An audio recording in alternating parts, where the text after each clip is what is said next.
Okay. Hello, everyone. Let's get that music down. Here we go.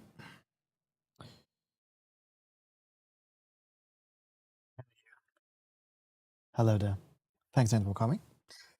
Yeah, this is going to be a nice and chill stream. We're going to talk some games. We're going to talk some news. We will test out, or I mean, I barely tried it, but we will continue to test out a game people are saying you shouldn't play because you will get addicted to them. And yeah, we'll take it from there. But let's start. So, there is a game that just got a gameplay reveal. It's been one we've been waiting for a long time, and we only have a teaser a couple of years ago. I think it was like 2 or 3 years ago, maybe even longer. And we've just been eagerly waiting. And every year we were like, is this going to be the year of Wolverine? And there were some leaks some time ago, and it hinted that it was still deep in development, and they didn't have anything to show. But now, the day is here. So,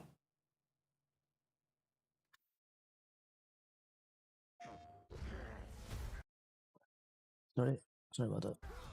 There you go. Yeah, the day is here, and Wolverine is here too. Longer than I can remember.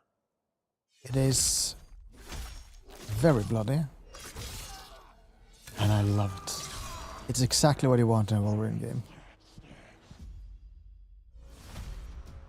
Made by Insomniac, guys who made Spider-Man, Sunset Overdrive. A lot of old games too. And yeah. Just has a way of finding me. But I'd be lying. Doesn't matter where I go. This game looks extremely explosive in how it does its action. So essentially, But I'd be lying. like you can see here, right? Fast in, super fast attack, kill animation, in and out.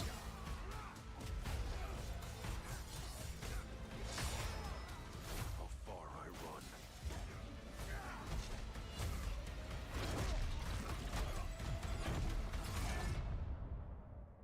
That's always waiting.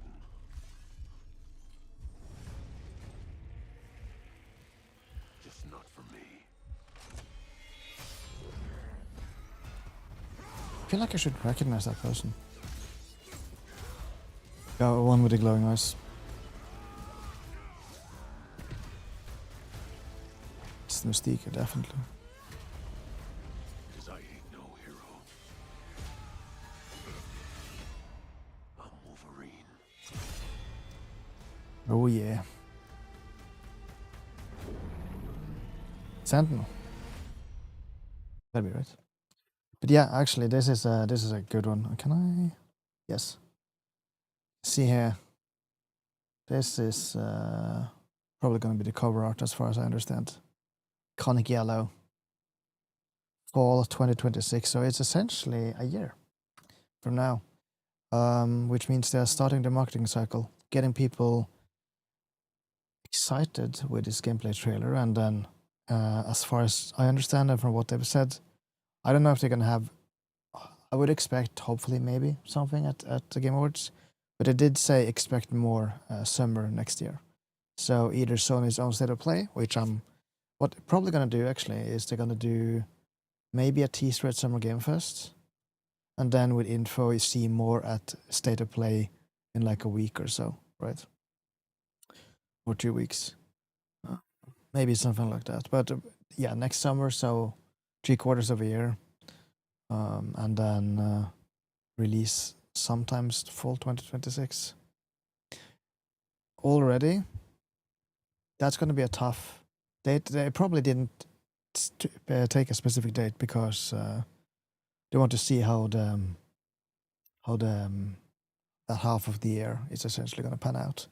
Because remember, GTA in May, So that basically means that you don't want any games. Let's see, any games in May, probably late April too. And then you don't want during May, and then you don't want early June either. Maybe even June at all. I expect that whole period to be like very empty, at least with big games. And a few games that does release, I feel like such a different. They don't need. They either don't need the marketing, or they are such a different game. But honestly, even if you're a different game, everyone is going to talk GTA. It's going to basically, like, any game is going to drown in the marketing period, essentially. But yeah, so yeah, and we already can see from like multiple games we're going to look at later that a lot of these games will either put themselves at the start of the year, or they'll put themselves at the end of the year, before and after GTA. So already February and March is looking, next year is looking very tight with games. Lots of goodies to be sure. But yeah, that was Wolverine. It is a very. Can I put this on? Do you have this? I thought YouTube had this. Oh yeah, there you go. I need to right click. That makes sense. We'll just have it on the background. But yeah, it's very very interesting. Like, you go from a third person, very fluid, very open world, big, to from what this looks to be as other third person game, but close, visceral, tight. You had a lot of distance in the Spider-Man games, but now you're like super close. Essentially, Last of Us and stuff, right? When it comes to how it feels and how close you are to the characters with camera and stuff. But yeah, it's I can't wait. It's gonna be great. Definitely gonna be there day one. And the voice actor, who was that again? So I think it was Liam McIntyre.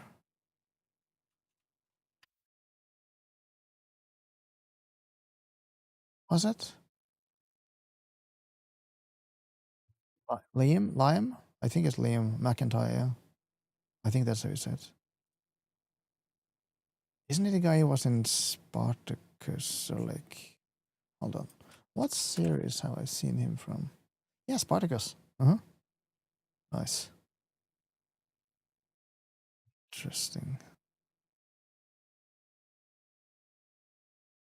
Wait, was he the one who took over for?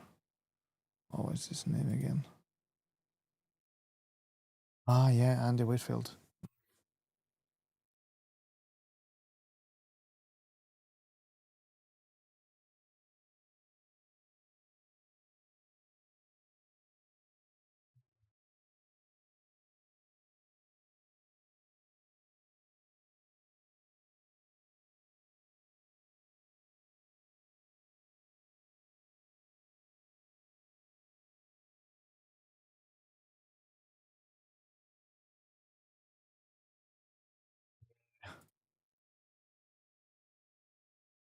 So yeah, Liam McIntyre. He is so far excited to see what he can do. I know he's a very good actor, so I have hope. Nice. But yeah, that was Marvel's Wolverine. New gameplay trailer. Check it out. Worth a check. Worth a look. And keep an eye out for new info. So yeah. Okay. New game. So we have a new one.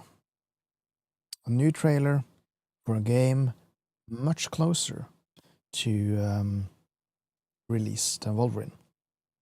We are talking. I probably should check this actually. But we are talking. It's exactly 2 weeks and 1 day. Yeah, 2 weeks and 1 day. for the release. So there's not much time left, but yeah. And I'm of course talking about Battlefield 6 single player campaign specifically. They released a trailer, and we're gonna watch it. It looks very interesting. Like, I've always been more, at least with like Battlefield 3 and 4. I'm Bad Company. I really like the single players. It lost me with 2042, but I mean, it didn't have a single player, but that was such a weird game. They had so much cool lore for 2042, and they screwed it all up by like hiding it and not really talking about it, like in logs and stuff. It didn't have a single player. I don't know. I feel like the single player is what gets you into the setting of the Battlefield game, and then the multiplayer is what keeps you there. Essentially, that's what it is for me at least. But I mean, who knows? Anyway, let's see.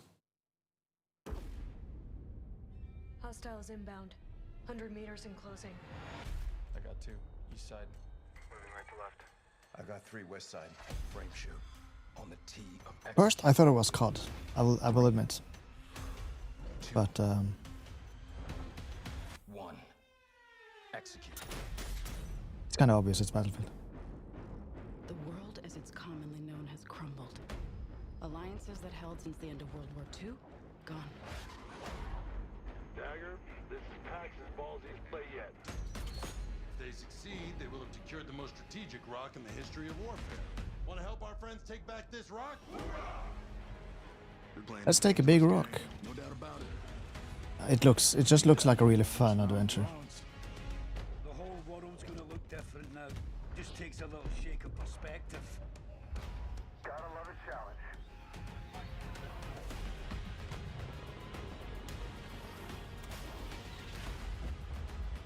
Stand by for re-attack call. Light them up! We gotta move! Hold on! Kincaid will pay for this. But we don't know how high it goes. You trying to start a war with the CIA? A distraction, Not man. the fucking question. This is it. I know what I gotta do.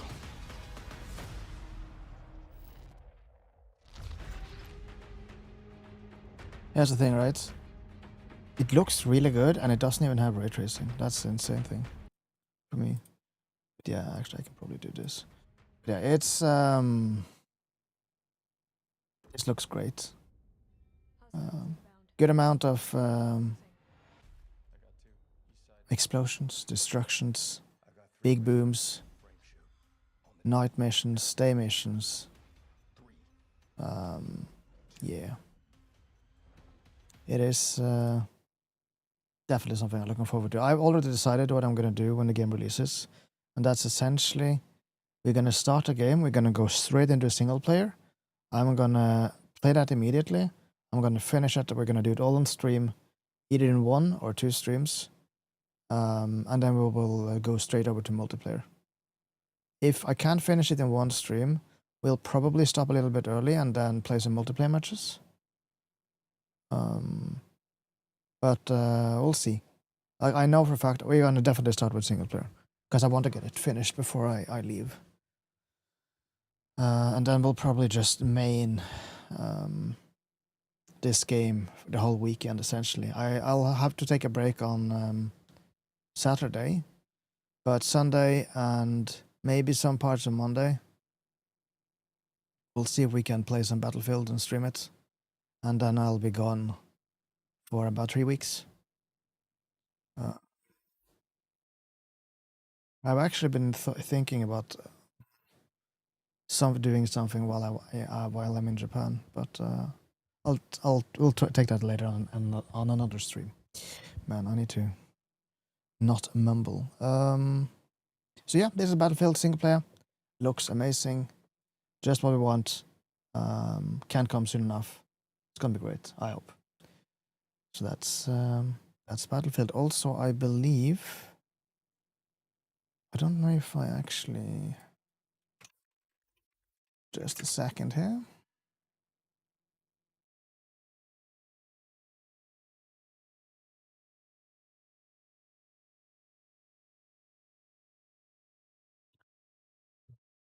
Yes, it's this one. So we're gonna go over to a different game instead of the start of October. We're gonna go to the end of October. We're gonna talk about Arc Raiders. There's a new trailer out, pre-order trailer essentially, and also I believe they also, yes, they do say it. There's a technical test, a server slam as they call it, in October.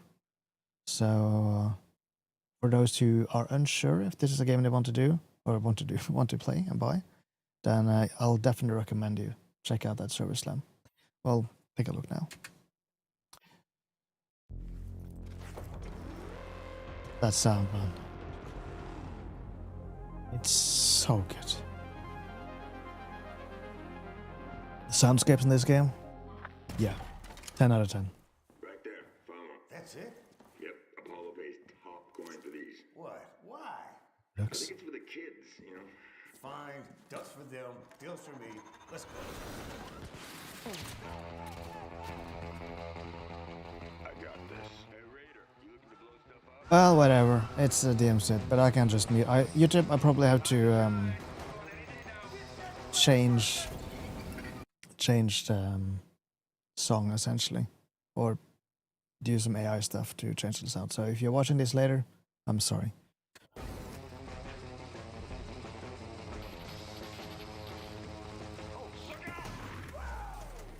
That's a big one. Come on, clock's ticking.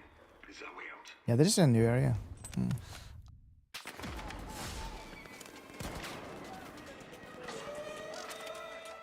Sorry, kids. Get that duck.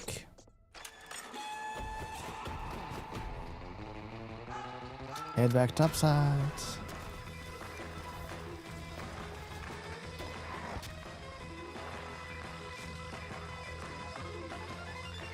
Yes.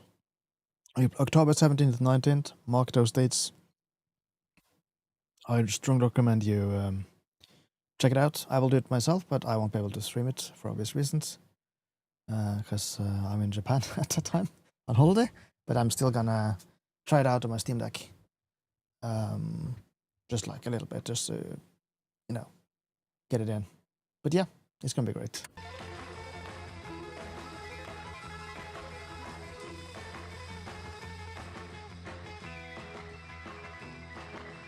Also, by the way, you can see this.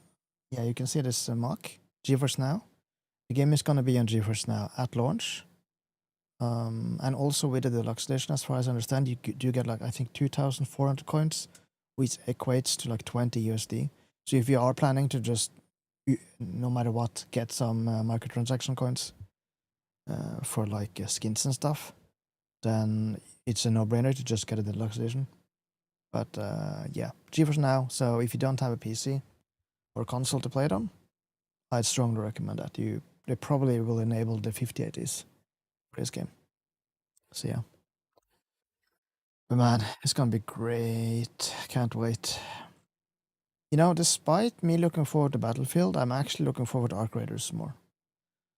Which will be a shame because I won't be home when it releases.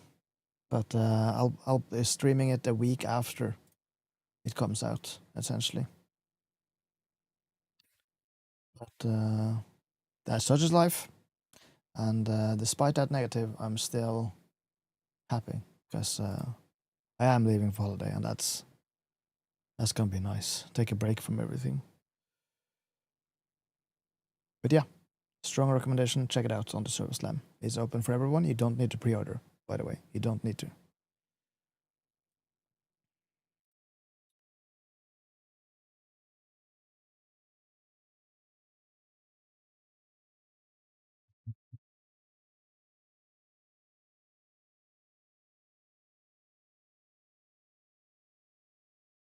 Well, okay, so the next one, oh yeah, it does. So the next one is Pragmata, but I was just curious, do we know the release date? It says 2026, but yeah, so they just say it was supposed to arrive years ago, but it's been delayed multiple times.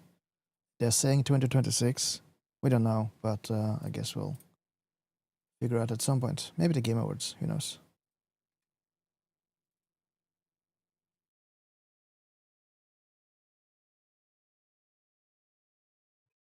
Okay, Pragmata. Let's see, check it out.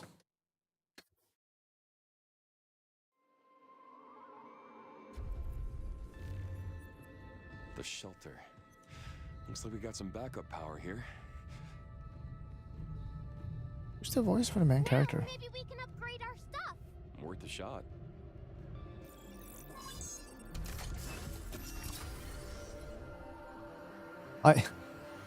Funny thing, I already saw someone saying, "Can you turn her voice off?"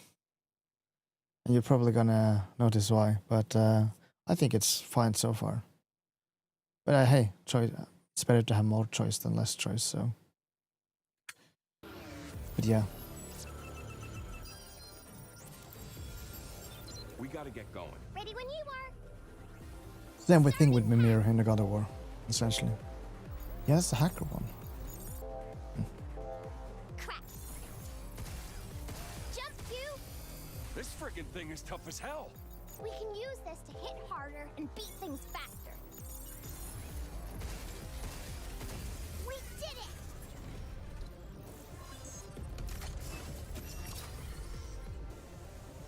Something's aiming at us. Leave it to me. I got him. Not bad. Leave the shooting to me. I was kind of expecting the vibe to be different, I'll be real. That was easy. To be more like Guess it's my turn. horror-y, but I dig this too. Spotted. Right back at ya. Good job, kid. Now She it's she talks a lot. It's essentially the same as what happened with Mimir in God of War. He talks a lot, gives you hints, stuff like that. I think some people will be annoyed. I wasn't, so I think I'll be fine. But yeah.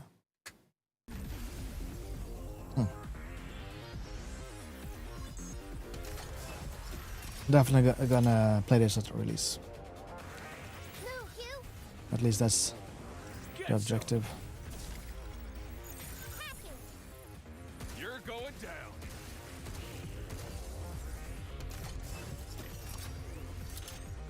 Strategic variation of hacking and action expanded. Oh. Look out. Take that. You. Right on. How you So you can like hack multiple. this? Oh, nice. The chain reactions and stuff. Oh, I like it. That's so satisfying when you really get into it.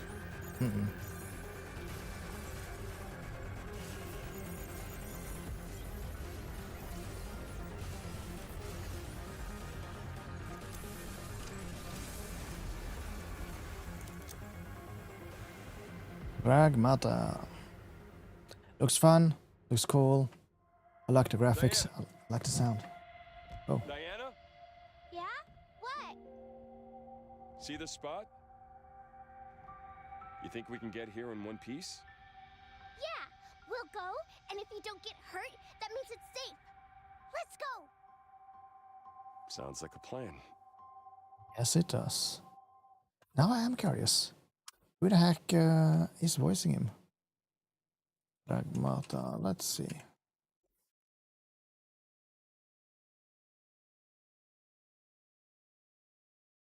We have Wikipedia.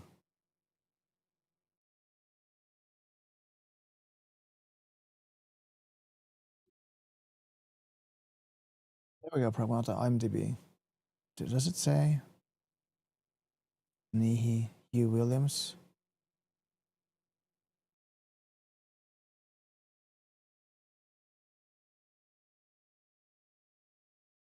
Oh.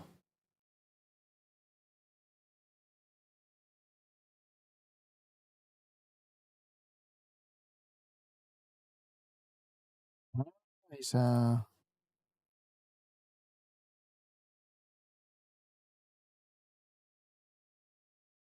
known in the Japanese entertainment industry as a model actor and action stuntman. Interesting. Let's see how the credits. Can't see upcoming. There we go. Yeah, Pragmata Hugh Williams. Okay, so he's He's the guy. Oh, Rental Family, dude. Is he in Rental Family too? Yeah, he is. Noah Bright Z. What a weird name. I can't wait to see that. It's gonna be so. It's. Oh. I've been waiting for like Brandon Fraser, Brandon Fraser to like really come back again, and because he deserves so much better than what happened, and the exit and all that stuff, and it's just, yeah, I'm gonna watch this day one, November 21st. But yeah, that's Pragmata. Looks good, sounds good. Can't wait. 2026. We don't know. Again, I'd expect. By this point, I'd expect them to know if the game was coming out in the first half. So, because they're not saying anything, I am thinking we're going to get it later. So, during the latter half of the year. Maybe Christmas title, 2026. But, because honestly, that looks like a really nice game to just chill, sit back, have something nice to drink, and have a good time, essentially. But yeah. Anywho, the next one is another game I've been looking forward to for years now. And we finally got a release date. It is March 19th, 2026. I believe that is... Hold on. Oh yeah, Game Informer is still on. I still have to pinch myself, like Game Informer is not... it came back on again. Do they have... Don't have for 2026 now. They do. Yeah, of course they do. GTA. Let's see, March. Yes. So, just gonna double check. So actually, Remake Integrate is gonna come. Oh, that's Xbox and Switch. Okay.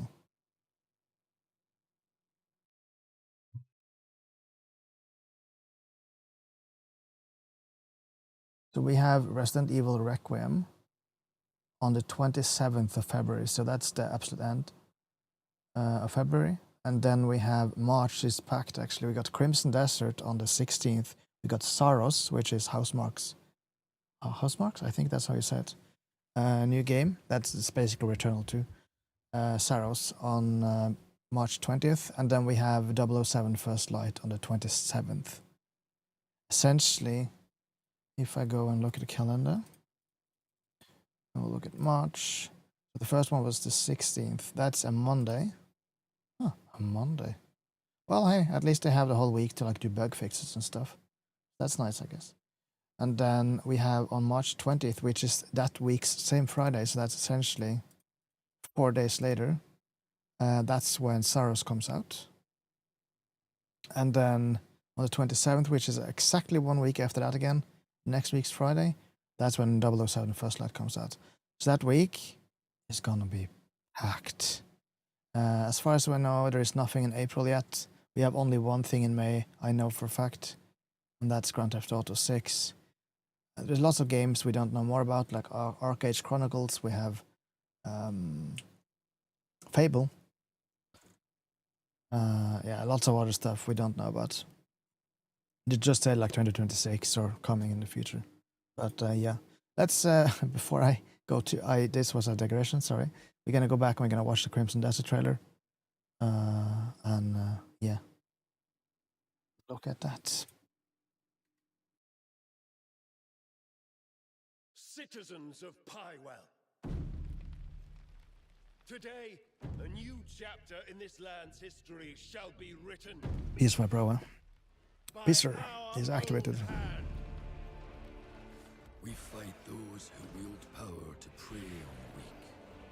Beasts who think themselves men. That is what it means to be a Remake.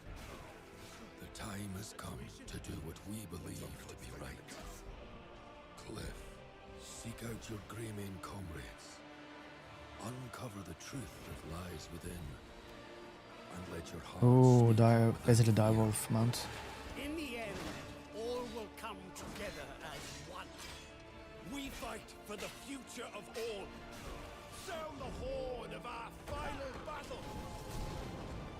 Fight! Fight for Pywell!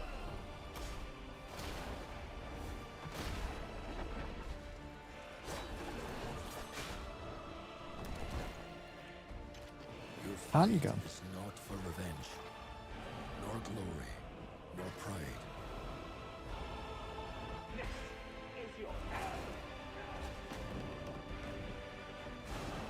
Feel like this weird glittery. Remember who you I'll are take it later. and let it guide your path. For at the end of it, you will find the answers you seek. March 19th, yeah. Wait. Was it 9? Did they have the wrong date? Hold on.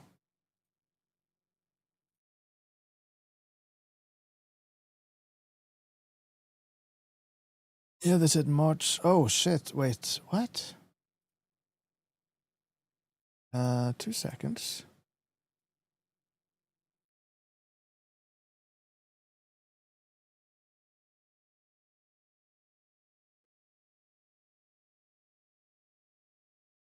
So they did. I pre-order now when you get stuff. But here's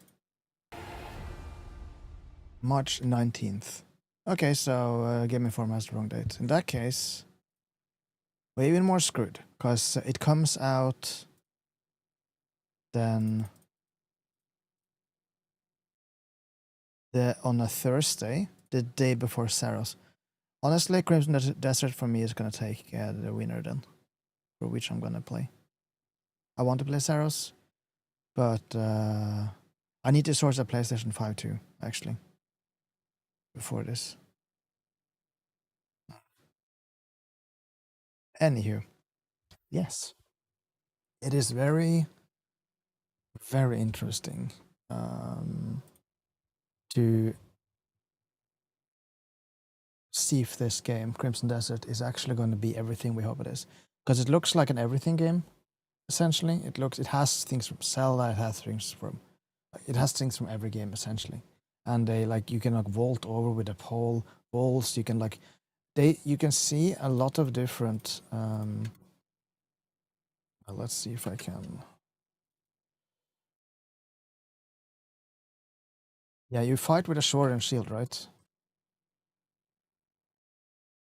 And essentially 99% of the gameplay they've shown is essentially sword and shield. But there has been button prompts in some of the gameplay I've seen, which essentially indicate that you should be able to use other weapons. And it looks like, actually, why did I go away?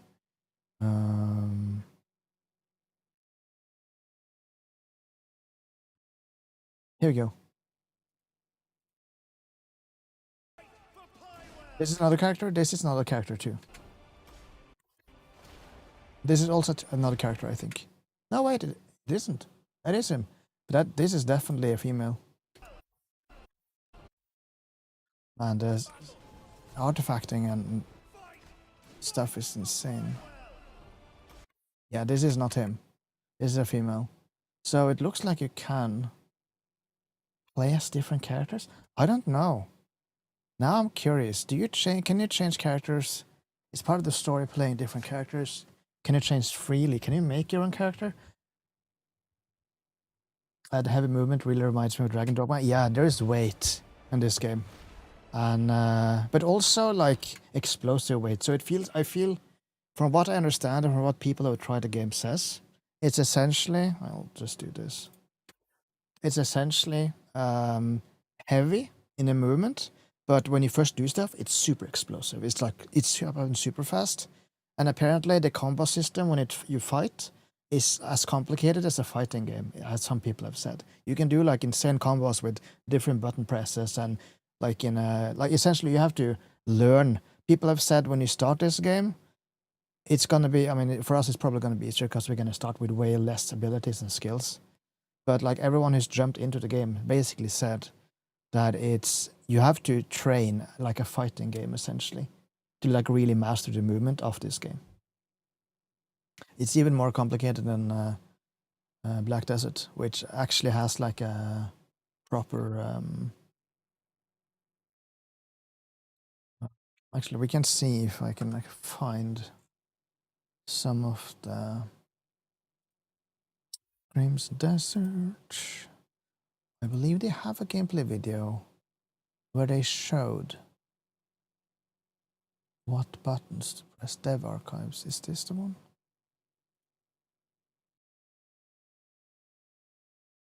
Yeah, I don't think they didn't show. This is from Summer Game Fest essentially.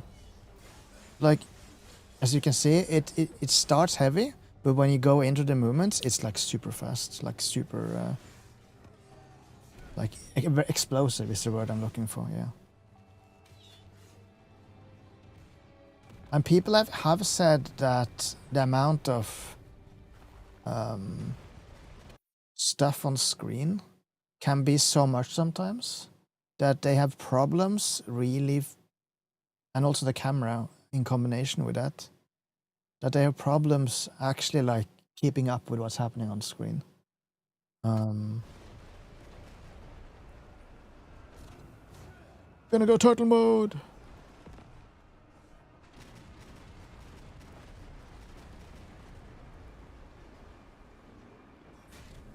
But you just. Oh wow, cool. Huh. But yeah, like this glare and stuff is essentially very known. This is essentially what it looks in Black Desert. Actually, it's very glaring. That's not the right word. It's very shiny.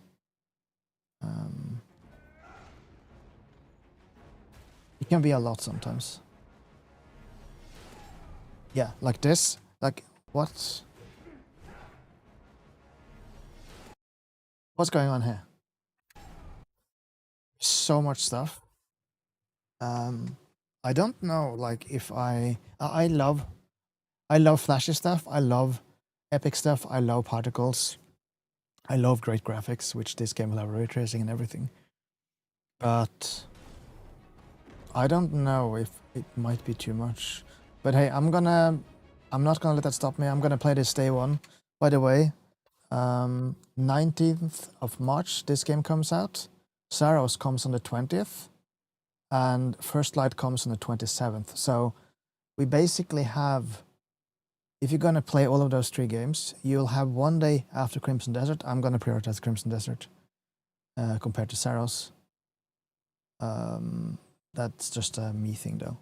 And then we have a 1 week and 1 day from Crimson Desert to 007 First Light. So that last week of March is going to be packed. Yes, I exactly might adjust the particle effects in the settings. That's essentially what I'm thinking too. As long as they have some sort of way to let you adjust it, don't remove it completely and not make it worse. Just a little bit less, like 10% less, 20% less. That's all I'm asking for, really. Because other than that, it looks great. Yeah, I'm back to the other thing. I'm really curious to see if you do play as different characters. Like, can you change at will? Yeah, we'll have to see, I guess. Maybe they really release some more at either Tokyo. What's it called again? Tokyo. It's not Game Fest. Tokyo Game Show. That's it. That starts now, doesn't it? No, it has already. It's ended. Where else we get mods? You know, there's definitely gonna be cultured mods, full of culture and important information. That you know, it will be important for weebs all over the world. Mm-hmm. Yes, absolutely. Yeah, Tokyo Game Show. It's September 26th. So it starts tomorrow. Aha. So I actually do expect more gaming news in the next 2 till the 28th. Next 3 days. Friday to Saturday. Friday to Sunday. Tokyo Game Show will be on. So probably more gaming news then. But yeah. It's looking great, man. So many games. Yeah, we got what? Ghost of Yotai, which I'm not going to be able to play before in November. We have Battlefield, which is 4 days before my trip. And then we have Alt Graders Server Slam on the 17th to the 19th, I think it was, of October. We have Dispatch, I don't remember which date, sometime. And then we also have Vampire the Masquerade Bloodlines 2. And we have Arc Raiders. So October is going to be packed. And I'll definitely, for sure, when I get back, I have a lot of games to play. That's for sure. I'm gonna be a little bit late with some of them, but you know, maybe that's actually better, because I don't have. I've actually heard that if you're not at the top on the category in Twitch, you usually get around if you play new games or popular games. So it might actually benefit me waiting to play the new games, and then see how it does in November.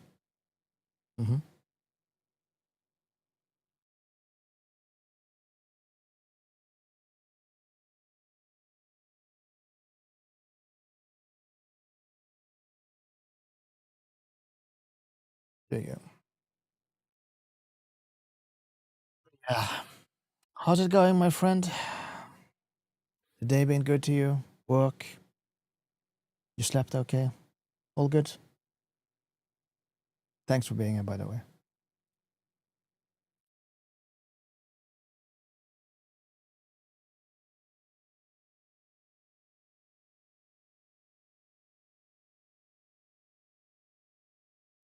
By the way, Twitch, I'm gonna run a couple of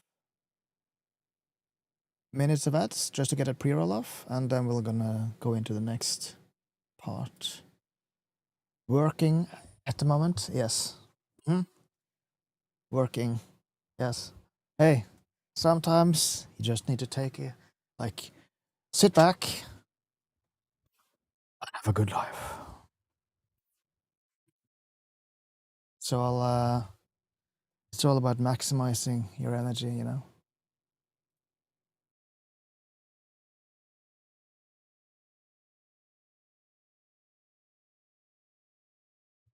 But wait, Lamaro, you were talking about GeForce Now. Have you tested it yet? Seen how it worked? I know you had like an was it iPad or was it a do you call a Samsung pad a pad, or you don't call it an iPad, do you? Now I'm actually curious. Is an iPad is only Apple, right? iPad. I have to.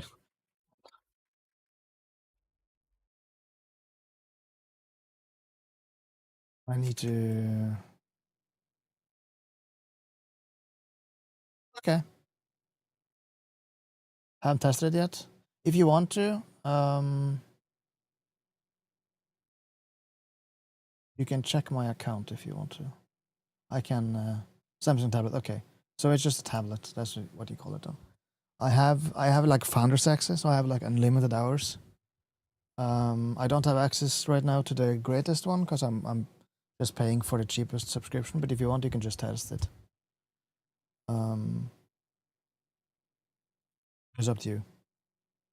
So I can tell you this. I have performance. I have the performance tire essentially, and on the Steam Deck, because it's a display of I think 1200 x 800 or times 800, I can play on the performance tire. That's essentially, I believe you get a 3060, which will actually now be upgraded to a 4060, like any day now. And I can play everything maxed out in, for example, Dying Light the Beast, like everything max, and get 60 frames with DLSS on quality mode. No frame gen, and it works perfect. It works really well. because this display is like the resolution is so small, right? You don't really need that strong of a GPU, and we get Ryzen. I believe we got not Ryzen, but is it Epic cores? Epic. Let's see actually. There's now.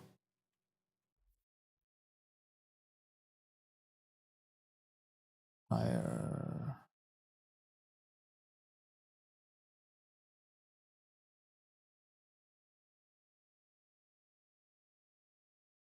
So I can play up to 1440p. I don't need that. And the best thing is, Steam Deck actually has like dedicated, like they made a dedicated version of GeForce Now for Steam Deck. So on the OLED, you get 90 FPS of frames, you get HDR, and you have a custom resolution specifically for the screen. So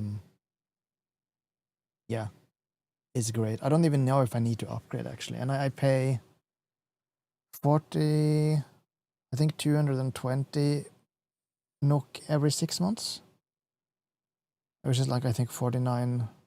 I think it's like 49 each month or something. But yeah, every 6 months that is. But it's great. I can test some games with a free. Okay, yeah. I forgot to have a free subscription.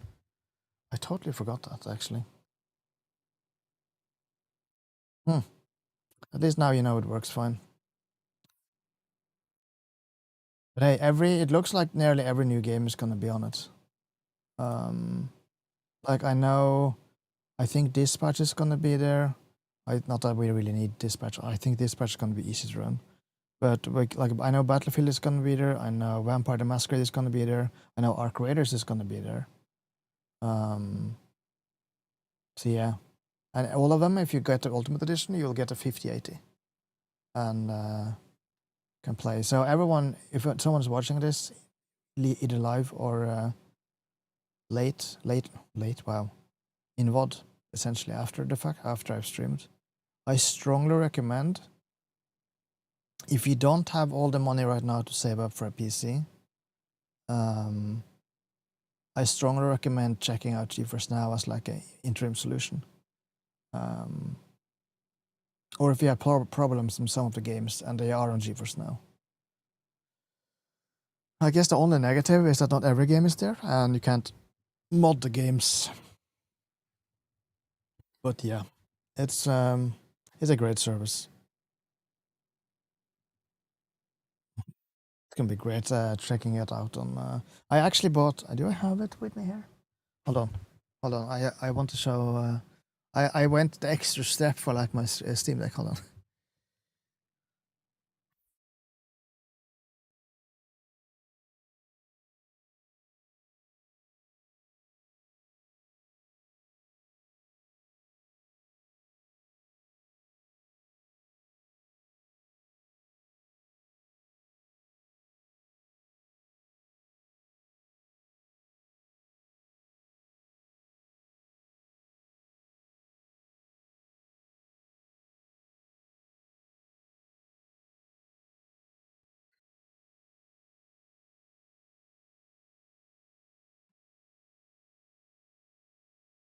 Okay. So I bought 2 of these.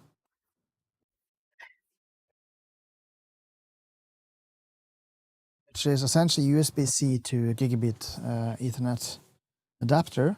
So I'll have one in on my phone, and then connect it via Ethernet cable directly into this one, which is connected to the Steam Deck. And that way, I have the lowest latency possible, instead of having like a mobile phone net and then using Wi-Fi from that to the Steam Deck. So I'll have, and also I can use this to, and have the Ethernet cable in the places where I live at, and have the directly internet connected without Wi-Fi. It's gonna be great. But yeah, I think this was like 300 NOK or something, all in all, 350 with like postal service. But yeah, I also bought the same adapter actually. I think it's the one you recommended, Ladmaro? Momonga or something. Let's see if I can find it.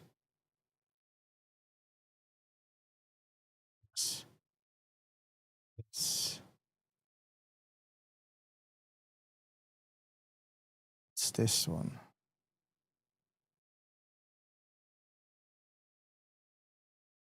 Do I know actually?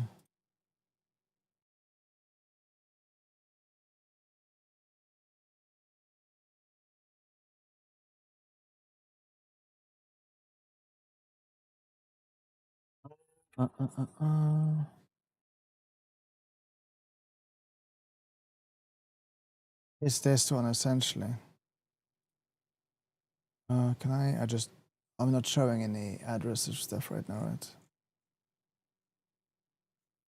No. I don't think so. This one. I bought it.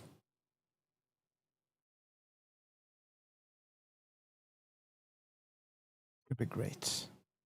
Perfect for charging everything I need. And yeah.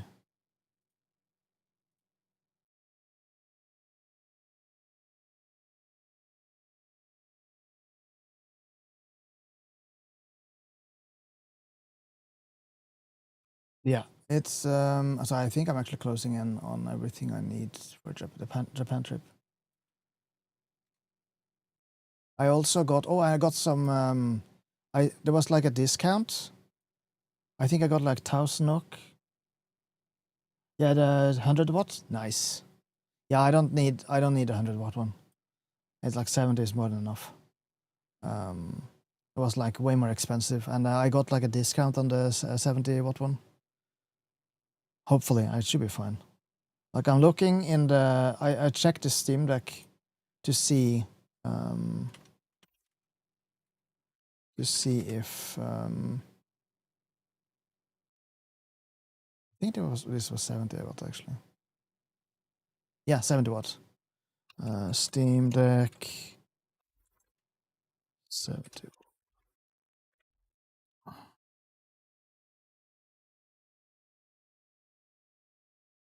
Yeah, so the Steam Deck includes a 45 watt charger. Whatever Steam Deck. So I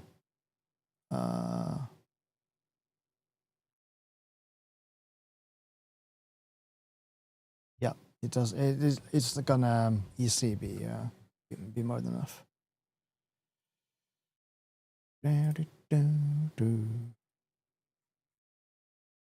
Also, I do believe. Yeah, so actually a new headset. There was like a discount. I think it was it 1,000 NOK or 800 NOK?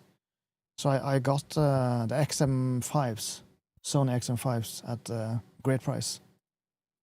So I bought them because the other ones I have, like the sound in one of the ears, I have the XM3s. I think it is, yeah, Sony XM3s. Like the pads are starting to get flaky, which is fine. I can just change them. But like the sound in one of the air cups sometimes like goes out. There's like sparks, so not the live sparks, but like sparking sounds. So sometimes when I hear stuff, so I'm basically just gonna use them for like training headsets, and then use the new ones for like I'm gonna try and keep them as good as I can for as long as I can. But yeah. I mean, the XM3s have been with me for lots of years now, so it was a good buy.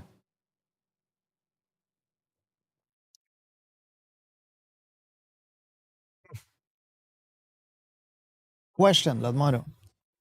I am unsure if I should do this, but I have been thinking about it. So hear me out. And do tell me if this is a stupid idea or I shouldn't do it at all. I was thinking at some point, it doesn't need to be more than once, but at some point on the trip in Japan, I've been thinking, should I live stream? IRL stream? I don't know.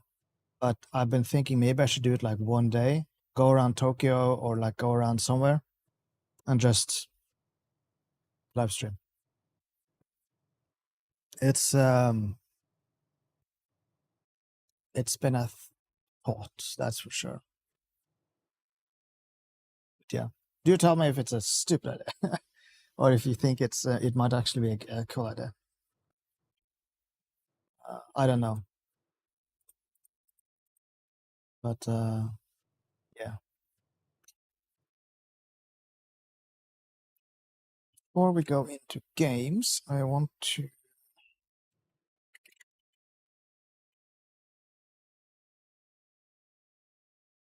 check something.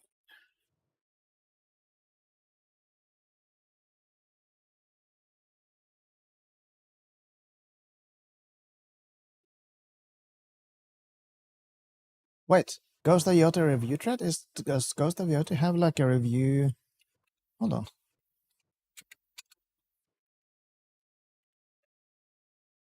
Luke Stevens play. I don't know if he. Yeah, I was thinking of vlogging. No matter what, I was gonna do that. But like, maybe I can just like do a live stream instead. Do that as part of the vlog.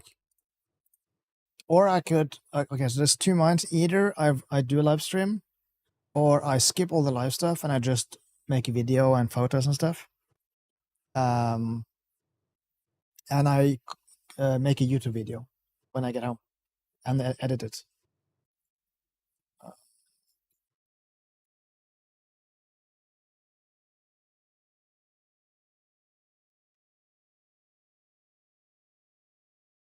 Yeah, dude, Ghost of Yota reviews just dropped. IGN 5 minutes ago. Arox Gamer 6 minutes ago. Gaming Bolt. Who else? Literally, the review embargo just dropped. Good. I don't really take stock in IGN's reviews. Actually, you know what? Let's do Arox Gaming. Because I don't... It's like hit and miss, man. So much. Okay. Ghost of Yota. Full review after 60 hours and completing the story. Let's see what he has to say. Ghost of Yota is brutal, beautiful, and not quite what we expected. We finished the game on the PlayStation 5 Pro, tested every weapon, explored every region, and lived through Atsu's full story of revenge. And thanks to Sony for sending us an early copy. This is the successor to Ghost of Tsushima, but it carves its own path in the Edo period. Some parts left us stunned and others wanting more, so today we're going to break down the full experience. There will of course be no spoilers here, we'll only show early gameplay and trailers, so don't worry about anything like that. Ghost of Yota does take place in 1603 at the start of the Edo period, long after the Mongol invasion of the story of Ghost of Tsushima. The story this time follows Atsu, a woman whose whole family was slaughtered 16 years earlier to the start of the game by the Yotei Six, a group of infamous outlaws led by Lord Saito. Left for dead and pinned to a burning tree, she did survive, and now she's on a bloody path for revenge. The premise is immediately compelling. In many ways, it kind of feels like Arya from Game of Thrones, a single-minded quest for vengeance against those who have wronged her. Atsu herself has this sort of mercenary cowboy energy. She's raw, fearless, and always ready to throw herself into a fight, even against the odds when surrounded by enemies. With the backstory and the setup, it really makes every encounter with the Yotei Six feel emotionally charged and intense. The story is a complete revenge tale, but because of this, it does sometimes feel a little one-noted compared to Tsushima's more layered narrative. That was what I was afraid of. It actually works thematically. Atsu embodies the idea of an oniro, a vengeful spirit from Japanese folklore who cannot rest until their grudge is settled. Her relentlessness and raw style perfectly reflects this sort of archetype. But that is also where things do fall short a little bit in how the game builds around her journey. You see, Jin's story in Tsushima worked because we experienced his rise from being beaten down and humbled to gradually mastering his skills. In contrast, Atsu feels powerful right from the start, with her training and growth mostly brushed over in flashbacks or optional content. It's hard not to compare her character to Aloy in Horizon Zero Dawn, where we got to see her childhood, her training, and her development firsthand. That really made Aloy feel more nuanced and believable, Yeah. and Yotei does miss a similar opportunity here with Atsu. The revenge narrative also brings to mind the Blue Samurai series on Netflix, which was fantastic and pulled off a similar plotline, I still but with a haven't bit seen more that one, nuance and actually. better pacing. Yotei does, however, absolutely nail the big cinematic moments, the atmospheric duels, large-scale battles, emotional decisions, but in between those, it sometimes feels a bit predictable. That said, the performance carries a lot of weight. The voice acting is excellent, the cutscenes are cinematic, and the supporting cast have a great set of personalities that keeps the story engaging. The campaign itself runs about 20 to 25 hours if you just play the main path, but Yeah. there's easily over 50 hours of content if you dive into Jeez, all that's the a lot of side extra. activities. And these are well integrated whether you play them mid-story or even after the credits roll. Overall, Atsu's Tale is brutal and stylish, a real spectacle to play, but compared to Tsushima, it does lack some of the same depth and variety in its themes. The story does, however, work best as a backdrop for the game's incredible world and gameplay. So let's talk about the gameplay, because this is where... So, before we go into the gameplay, the thing, like, every second game in the series, or third game for that matter, has to face is that they have to be better in such a way from the second game, or at least as good, but fresh. Like, the thing is, a new game in the series like Ghost of Tsushima, God of War 2018, has the benefit of being a completely new game in the series. So everything is super fresh. It's all, like, people don't know it that good yet, right? But, oh god. Stop with, I do not want this. Ban. Bye-bye. Actually, I'm gonna do this too. But yeah, so every new game in the series, like Ghost of Tsushima, has the benefit of being like completely new, completely fresh. This one has to be better because it doesn't have that freshness anymore. And so it can't rely on being like new and cool. And they need to, but they still need to keep the soul or the vibe of like of the series, right? So it's always harder in the second game, I feel. That's why I'm always a little bit more skeptical of second games in this series, because it's so much more harder. They have to one-up themselves, basically. The dev team. Ghost of Yotei Yeah. shines. If you love the mechanics of Tsushima, Yeah, it's I do. more of that but dialed up. There's more Nice. activities, new tools, and fresh systems that make the open world feel dynamic and alive. One Yeah, standout mechanic is... essentially looks basically like Ghost of Tsushima. I think few people who wanted something different, or maybe people who... What I think will happen is if you played Ghost of Tsushima right before this one, you will probably be tired of the gameplay. That's a educated guess, but that's my guess. Because it's gonna be way more of the same, essentially. And it's not gonna feel that much of a big difference. The new clue or card system. Instead of being fed objectives through static menus, you Yeah, the card organically system, gather yeah. information out in the world. NPCs can approach you with rumors and points of interest, encounters happen randomly out in the field and even at your camp, and it feels immersive and makes the world feel reactive, which is a huge step forward for an open world designed game. The map itself is incredibly well paced, it's dense with rewarding activities, like bounties, wolf dens, altars, songs to learn, crafting, hidden shrines, and more. And everything gives you something meaningful, whether it's gear, tools, or skill points. So exploration feels consistently rewarding without any stretches of big dead space.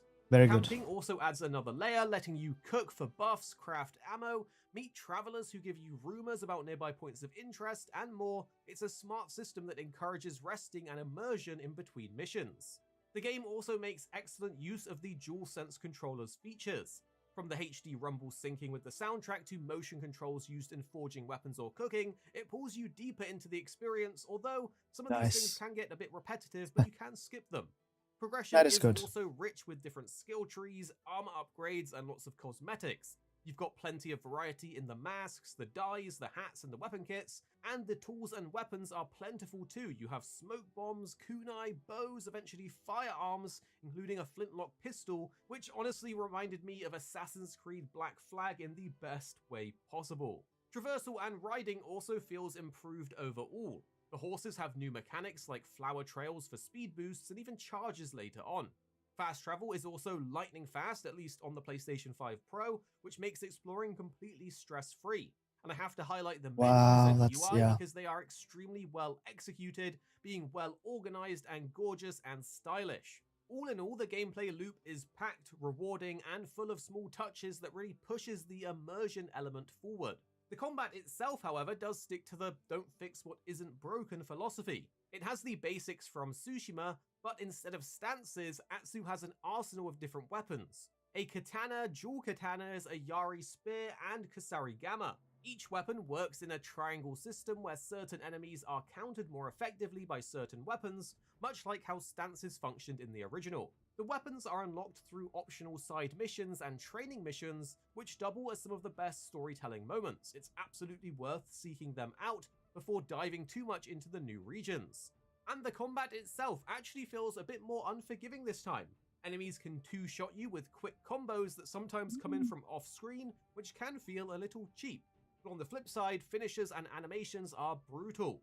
This time around, Atsu's style is much more raw and savage, reflecting on her self-taught background, compared to Jin's more precise samurai discipline and elegance in his fighting style.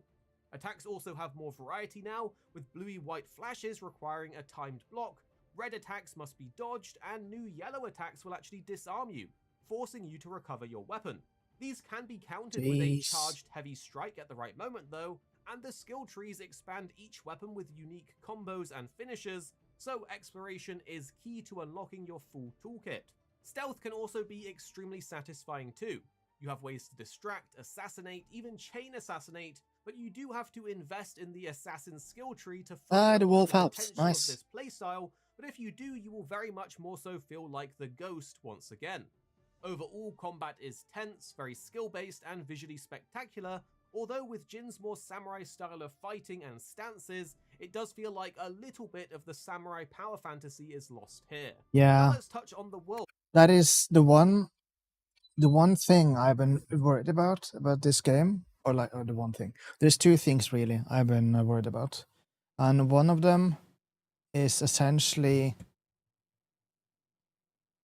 it's basically story, because they're gonna you do the same thing they did in Assassin's Creed Shadows, which you have a fixed start, and as far as I understand, you have a fixed ending, or like not fixed, but like when you have the main story and you have the start or the prologue and start, the middle and the end, the start and the end and the prologue is all locked in, and then after that you can like go where you want and kill whoever you want in whatever order you want. And the problem I have with that is that makes it incredibly difficult, or at least way harder, to write a good story. Because you have to anticipate that they have to do this before that, but somebody probably did before. And it just, Shadows was even worse because you had two characters and they had to they didn't know which one you would go to when you start the cutscenes and stuff. So it became even more shallow, but you lose a little bit of that personal, really good journey. Because they have to anticipate that you did certain stuff or in a certain order that works not as good, for example. And the other one was the combat, which I just talked about. That light again, man. Which essentially is that you don't have the stances anymore. I was kind of hoping you would still have it. Instead, you have different weapons, which basically fulfills the roles of the stances, essentially. But if you only want to use a certain weapon, you will be at a disadvantage. For example, if I only wanted to use the normal katana, then I would be at a disadvantage for certain enemies. Because I technically, to get an upper edge, I have to change weapon. And I don't like that. We'll see. I won't be able to play this at release, so I'll be with you all to see what people think. But in November, hopefully, when I'll start playing this game, people will know for sure if it's a better way or not. I'm open to it. That's my concern going into the game. Because the presentation is phenomenal. Yeah, Landscapes are true. cinematic with a dynamic camera that Looking- shifts aspect ratio and fades the UI while you ride, making Dude. simple travel moments look and feel like something out of a film. The world Big itself fan. is alive with dynamic encounters as well. NPCs can ambush you for the bounty on Atsu's head, or lead you to hidden camps and treasures after being defeated. These random events keep exploration unpredictable, somewhat similar to Red Dead Redemption 2, which we love.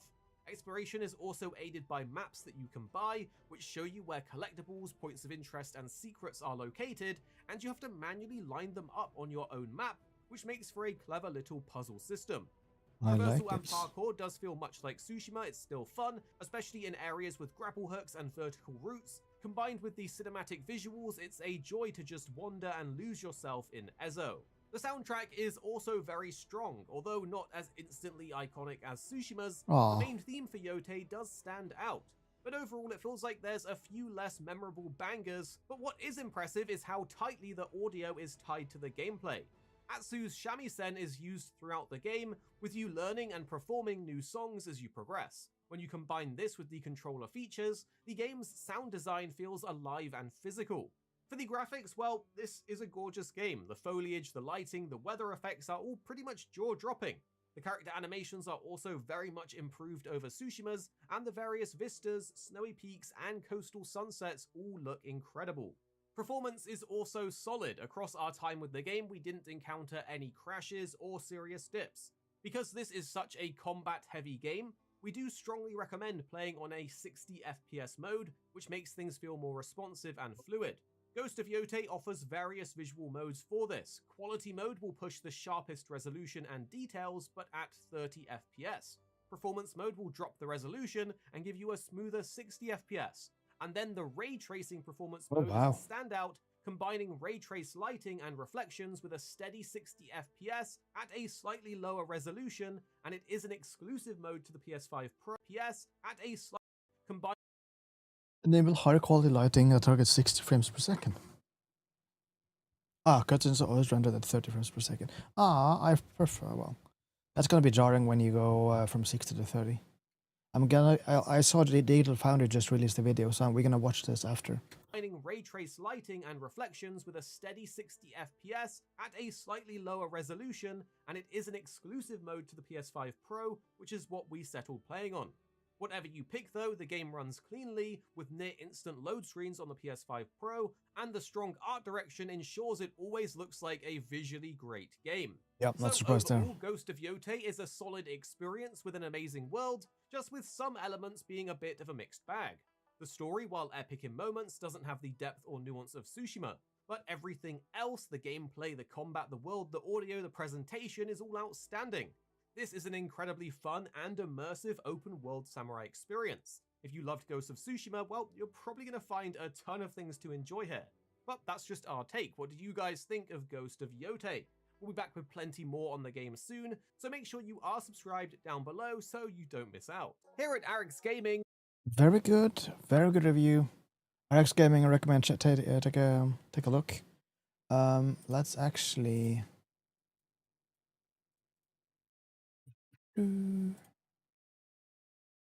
Digital Foundry. This Ghost of Yote. A triumphant sequel with ray tracing. Oh, dude, the game is gonna look so good on PC. It's gonna look so good. Jeez.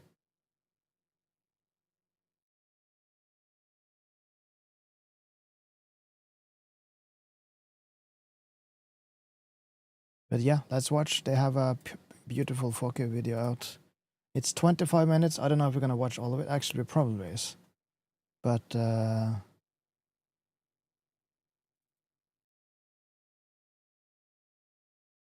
yeah.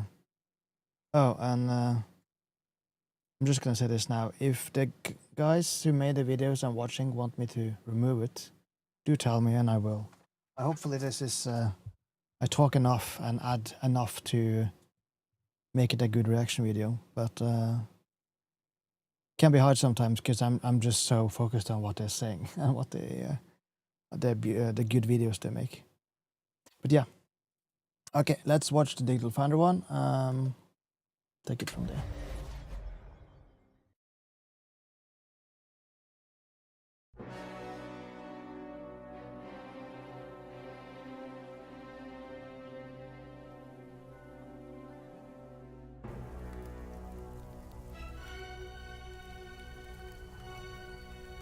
Good shit.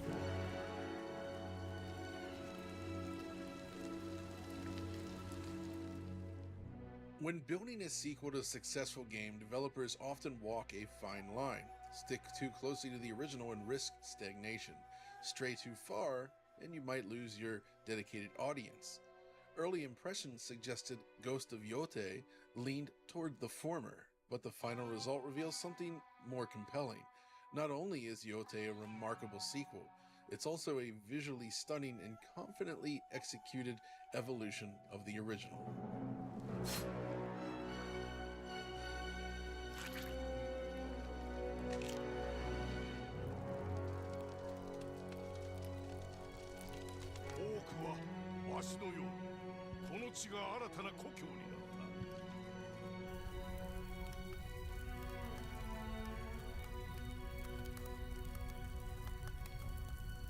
As before, Ghost of Yote opens with sweeping, living landscapes that stretch out endlessly towards the horizon.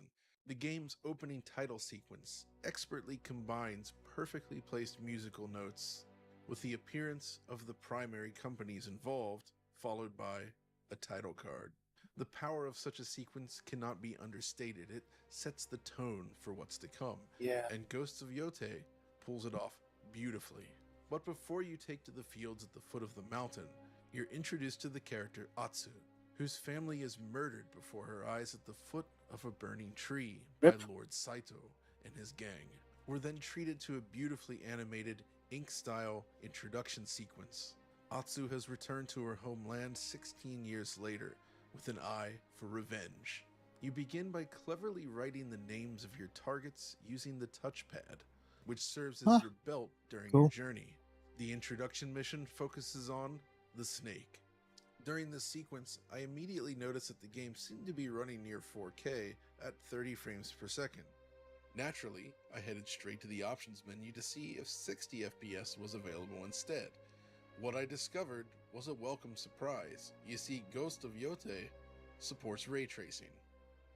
Now, ray-traced lighting is a perfect match for an expansive game like this, yet prior to release, any online search pairing Ghost of Yote with ray tracing would have come up empty. It's a feature the developers have never promoted or even mentioned, but it's here, quietly waiting to be found, and the results are excellent both on the base and professional PlayStation 5s. If you're playing on a PS5 Pro even, you can enjoy it at a full 60 frames per second. But of course, you might wonder, what does it actually do? Well, in a word, global illumination, but with some limitations. Essentially, it seems to add an additional pass of ray trace lighting to the scenery, allowing for proper, precise bounce lighting with color transfer. To illustrate what I mean, check this out. Without ray tracing enabled, the pots visible in this scene exhibit a moderate orangish glow as a result of the sun, but it lacks any sort of precision and direction, and the shadowed areas are dark. Enabling ray tracing, however, immediately showcases a stark difference. Light travels from the window, bounces off the wooden shelf, and light is reflected up onto the underside of each clay jug. It's very localized and precise, suggesting a per-pixel solution. What it essentially means is that the scenes are lit with increased precision and realism, and while not as robust as games designed from the ground up for RTGI, the results are excellent all the same, and is my recommended way of playing the game. You can clearly observe here how ray tracing contributes to subtle light bounce effects. Like, look at this. Look at the hat, for example. Bounce of light, way more subtle. Like on the chest part here. Yeah. Like you don't... If you never played with it, you probably don't need it, but when you first see it, Note the illumination visible on the underside of Atsu's hat, a detail that would be absent using a purely rasterized solution. This implementation simply allows for a more robust simulation of light transport. That said, while it does greatly enhance the presentation as you've seen here so far, the implementation itself appears to be a hybrid of sorts, likely building on the existing probe-based system. It's evident in how NPCs tend to stand out visually. They lack the grounded integration you'd expect if they were part of the ray tracing acceleration structure, not unlike what we've seen in software-based Lumen implementations. The game also still leverages a lot of screen space. Dude, on PC, again, hopefully they'll like enable even more features of ray tracing, or just like everything, every character, every scene, like every room. It kind of makes me want to wait for PC, actually. Effects such as ambient occlusion, but yeah. as opposed to the more natural contact shadows you might get from a more robust RTGI. Interestingly, Atsu herself seems to be treated differently. I noticed color bleed from her outfit appearing on nearby geometry such as trees, the light from the sun bouncing off of it. You'll note that even when she's occluded from view, the tree exhibits a residual yellow glow, which suggests that she alone may be included in the BVH structure, allowing for more accurate light interactions where it matters. Now, this isn't as comprehensive or robust as the full RTGI suite seen in other games, such as Doom the Dark Ages, but the inclusion of ray tracing here still elevates the visual presentation to the next level, allowing it to feel like a noticeable upgrade over the PS4 original.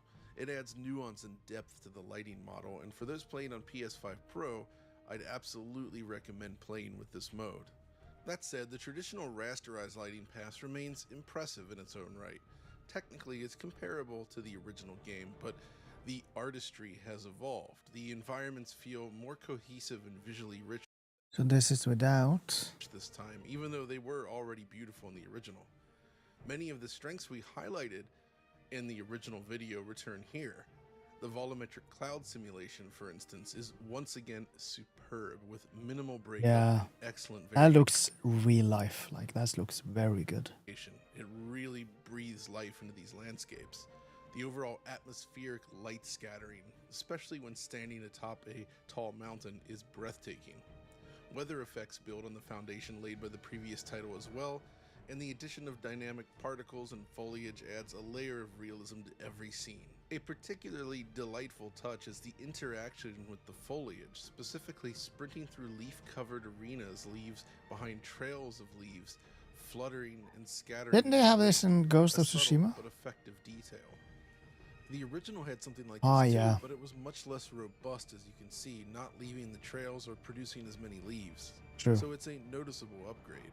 Beyond this, the game's bold color palette and vibrant landscapes are beautifully presented using HDR. Yote leverages the full dynamic range, delivering stark contrast between shadowed interiors and brilliant sunlight. On a calibrated HDR display, it's breathtaking, and this video is, of course, presented in HDR, so if you have such a display, it should give you an idea. But of course, the settings that I captured with here were adjusted for my TV specifically, and it can vary.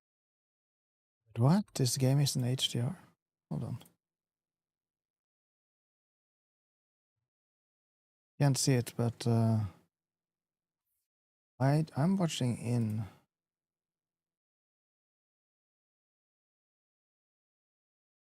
Ah, wait, I think I know why. We'll do it later. I don't need to. It looks fine for now. But arguably the most impressive aspect of the visual design lies in its sense of scale, not just in terms of map size, but in its perception. Sucker Punch has truly mastered the art of making the world feel vast. Sweeping valleys. Water looks a little bit. Master the art of making. Water looks a little bit boring. Is that the right word? I mean, it's good to be fair, but it's like compared to the rest.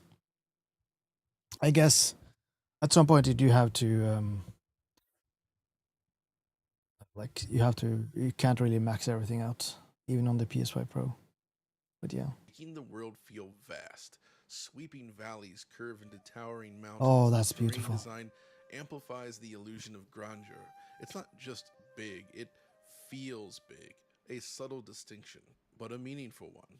This is further enhanced by smart environmental cues, plumes of smoke such as those indicating key points on the map, shifting weather patterns, and fields of white flowers guide the player organically. Ride through these flowers and you're rewarded with a traversal speed boost, a clever touch that gamifies exploration without breaking immersion. The sheer density of reactive foliage, all swaying and responding to your movement, reinforces the sense of a living, breathing world. It's wonderful stuff. Equally, the character models are impressively detailed once again, just like the first game. From facial features and eye rendering that you can see in this scene, which are very realistic, to the weapons of battle carefully dangling from her outfit. The in-game models are top tier and you can Yeah, zoom this is way high in quality. and still see a ton of detail. It's definitely a strength of the game's visuals. I'd also say that the actual animation in-game is superb, with smooth movement, especially during combat, that does feel even better than the original game. Your horse then plays a role as well and looks great in this game as you barrel through huge fields of grass. If we shift over to story sequences then, there's still a significant distinction between the high quality cinematic scenes and normal dialogue sequences. Yeah. So the cinematics, the big story moments, these are of impeccable quality with brilliant lighting, effects, framing, and animation work. They were already excellent in the original game, and that's the case here with even more visual flair. I'll talk more about this shortly, but I do want to mention that the storytelling in this game is also leagues beyond the original. It's very well done. However, not every scene can realistically be produced this way, so exactly like the first game and many other open world games to be fair, these secondary scenes are used instead, and in this game the animations are rather limited. So This is one of the big problems I have with like a lot of open world games. Is exactly this. You have the main story, or on some cutscenes, you have really good cinematic. It's really well made. It's superbly good made. And then you have this where it just drags you completely out of the story. It doesn't. It's. They have to find a way to fix this. Like, even it doesn't. This secondary stuff doesn't need to be as good as the main story. I understand it can't be, but they need to breach that gap. They need to, because it's one of the things that really drags me out of everything that basically looks like this. It's just cheap. It feels cheap when everything else is so rich, right?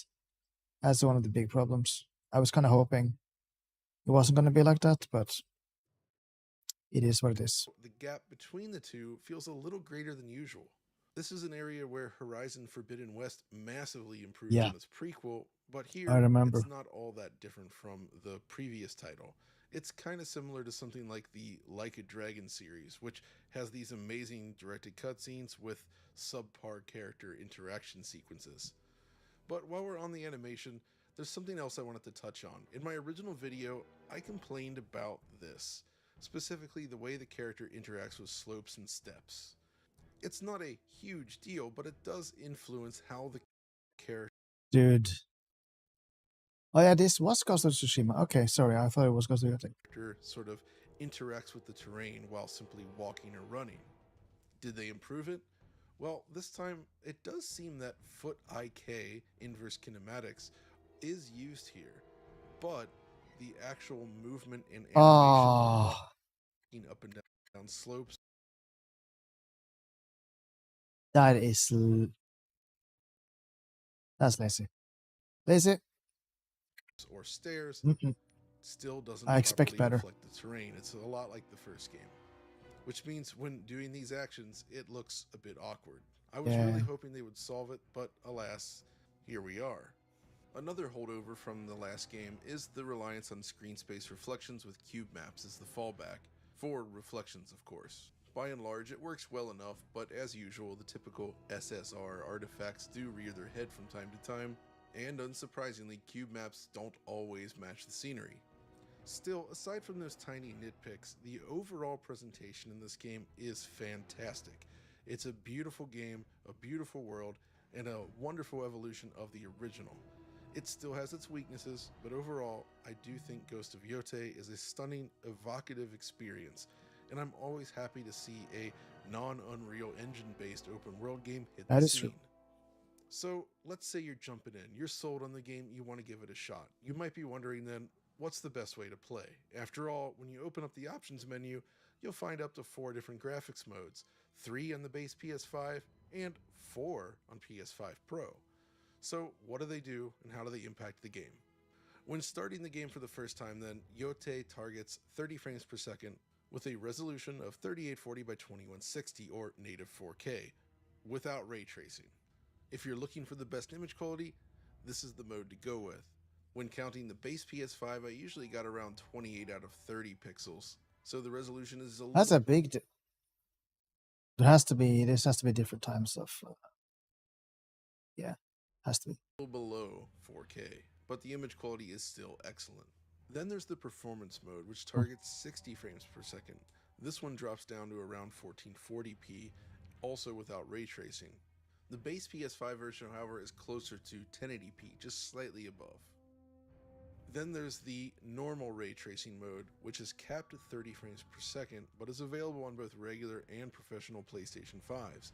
This one comes in around 1728p or so from what I've found, but closer to 1440p on the base system. And thanks to the excellent TAA in the game, it's still very sharp and crisp, but you can use RT features. My favorite mode though is the RT Pro option. This one offers 60 FPS gameplay with ray tracing, but it also leans on PSSR for anti-aliasing and upsampling, at least as far as I can tell. The base resolution is a lot lower though, weighing in around 1080p, but the overall image quality is still Need a pretty PS5 good Pro in though. most scenes, but That's I do the find an problem. occasional issue, like here. Look at this fine-grained cloth pattern. It's okay enough in the other mode, right? But when you switch to the RT Pro mode, you see a lot of extra noise and sparkle here, Wow. likely as a result of PSSR. Conversely, there are areas where the PSSR version has advantages over even the highest resolution quality mode. Like here, there's more stability on the wooden planks on the side of this house, specifically when using PSSR. Honestly, in terms of overall image quality, I do tend to think that the PSSR version trades blows with the Visor is highest a good one resolution then. 4K mode. It's really good. The thing is though, I can't really say that any of the modes are bad per se. They each have their own trade-offs and all deliver the expected results. So it's basically about tilting the needle in the direction that you prefer, right? And this is also true of performance, which thankfully is rather dull. You see, the 30 FPS modes deliver 30 FPS, and that's that. In my testing, I actually struggled to find even a single dip when using these two modes, but you would expect that, right? It's 30 FPS. 60 frames per second, though, is where things get a little more interesting, because if you recall, the state of play featuring this game recently exhibited major performance problems, I which remember, left me yeah. wondering about the state of the game and its final release. Thankfully, the final game does not have these issues. The overwhelming Yes. majority of the time, it delivers So a much better. completely locked 60 frames per second without leaning on VRR at all. It's just completely stable. And it was smooth on both the Pro and base consoles. After about 15 hours of play though, I did actually finally find some slowdown, and it occurred during this battle here. But the key here is that the day one patch, which is supposed to arrive alongside the launch of the game, very specifically says that they will be implementing performance improvements for big battles in dense spaces, like this I assume. So given how Yep. rare slowdown seems to be already in this current That is build, kind of nice. I would say we're looking pretty good for launch, and this may be completely cleaned up by then. All this is to say that the frame rate situation is excellent, and by and large, you shouldn't encounter many dips at all, so the news on this front is great. That said, beyond the frame rate, I noticed a couple of very odd performance related bugs. Oh. Basically, in exactly 2 instances, the game randomly started dropping the sound, and then suddenly, it seized up. Hopefully that's fixed for day one.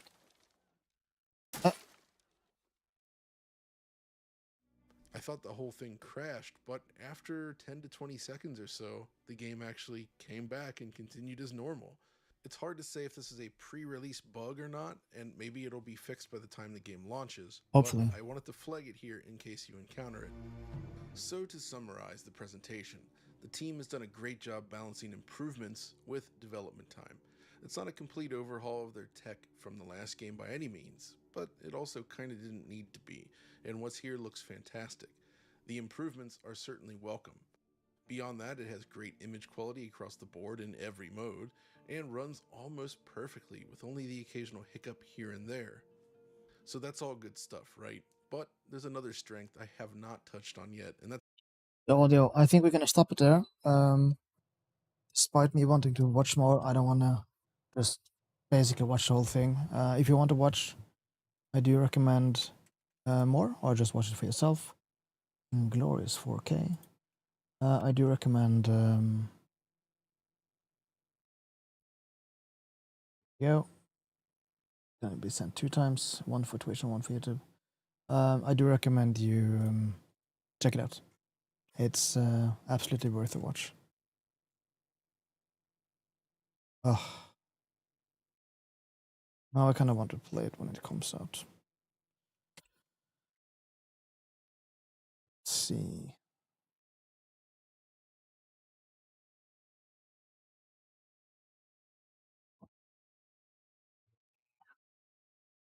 PlayStation 5 Pro, 10,000 NOK. Expensive.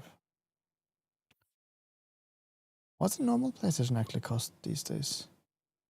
I'm actually PlayStation. The normal one or the slim is 6,003. That's a digital slim, I guess. Yeah. Oh, they have a. Huh.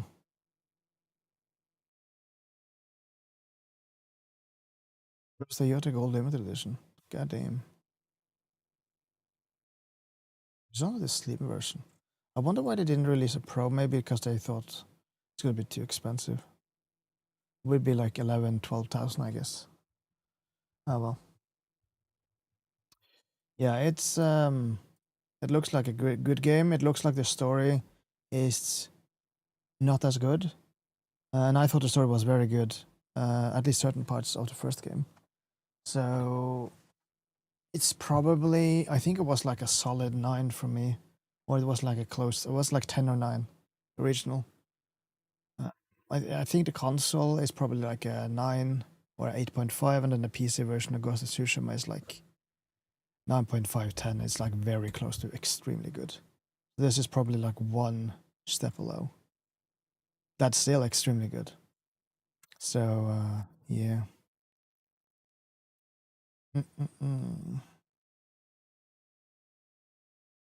Who else has gotten a review out?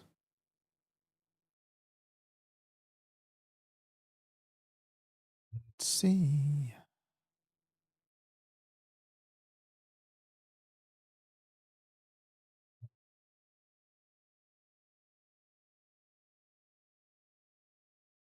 Still hasn't really gotten a trailer out.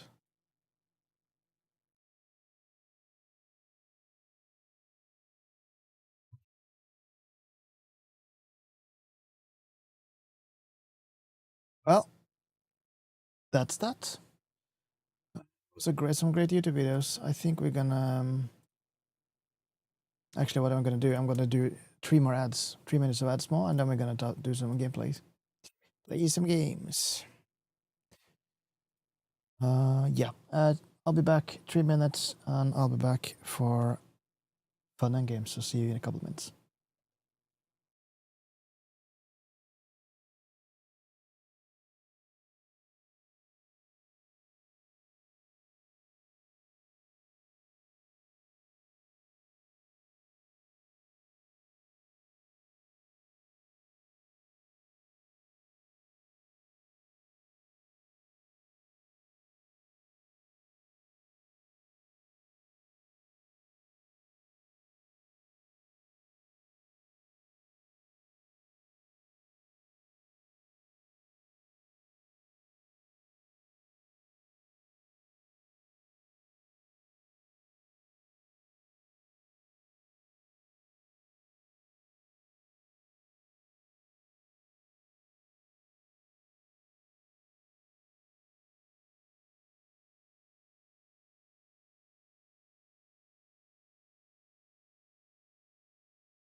Okay, let's get this down.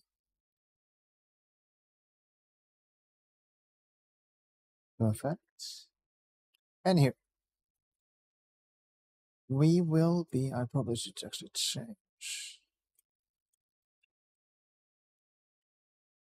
Be trying first out Megabunk. Bonk? I think Megabunk, yeah. Which is apparently a very addicting game. So I'm looking forward to that. Oh, and we are waiting, by the way, when it comes to Dying Light, because I want to play it. I played the start, the Beast.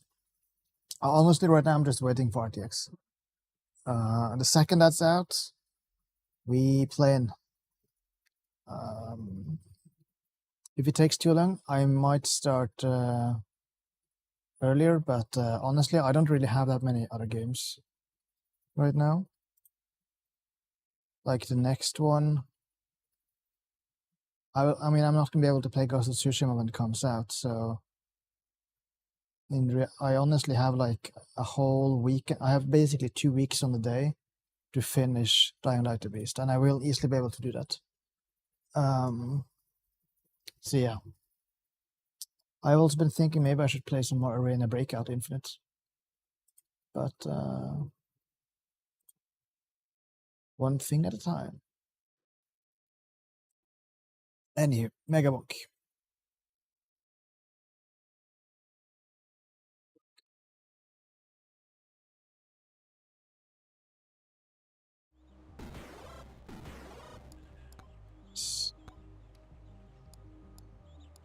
Here, oh, we'll try the fox.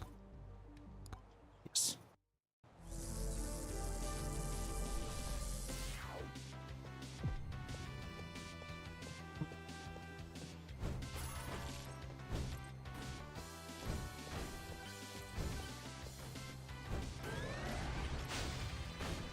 Crap. Why did I do this? Oh. Silver gain. Throws bones at bounce of enemies. Knockback tome.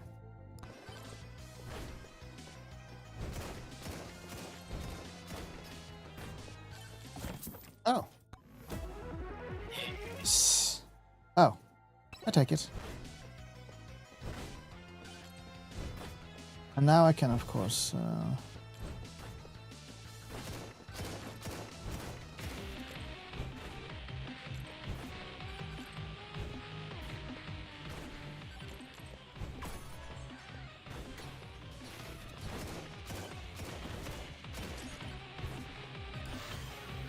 Oh, yes.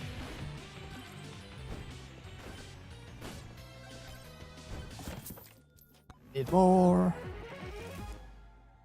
Increase max 8. Oh, I like it. We definitely need this.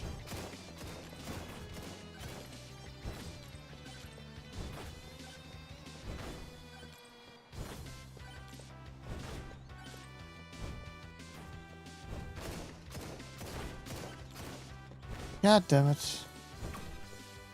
I think I actually got fucked because 72? Jeez.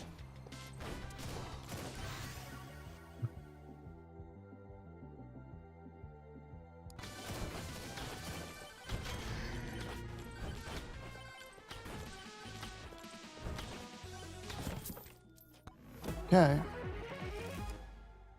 Charge range. Oh.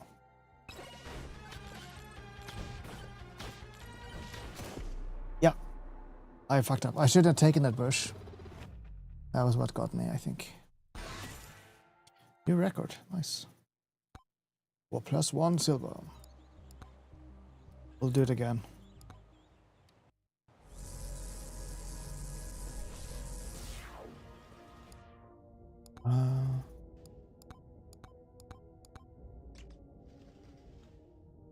Enemy targeting one smart aim. Closest. We'll try smart. Video always. This it barely takes anything, so we can max it out fine. That's fine. Fancy.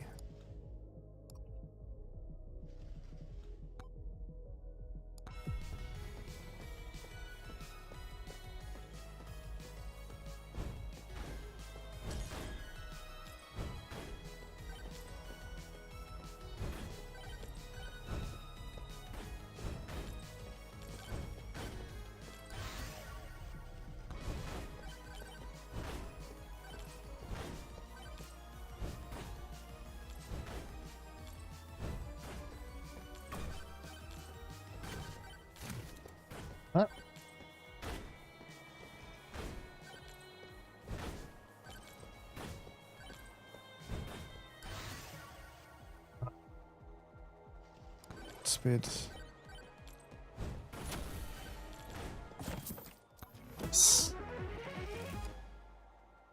Burger? Plus 2% chance to spawn burger. I do like that. Oh!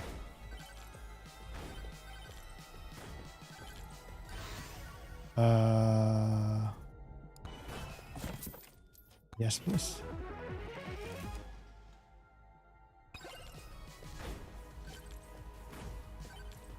Need like something that kills them faster.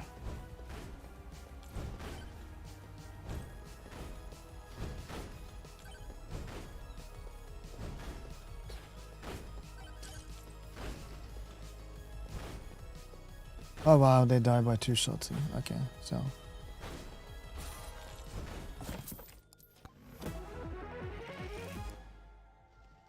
What percent then? Golden key. I don't know what that is.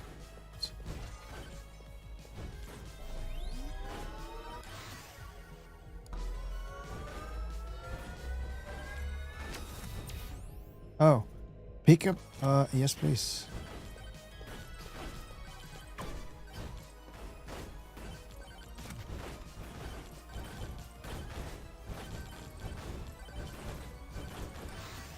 Oh. Bow. Boga. Golden tome, gold gain, silver gain.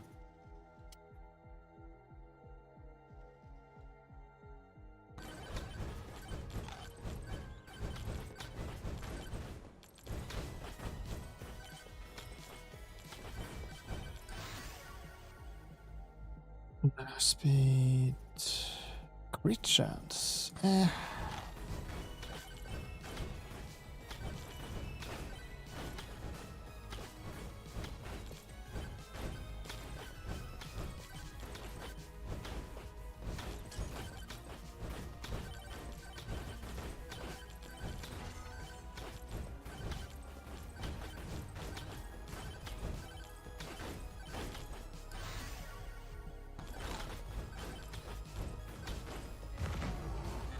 Oscars?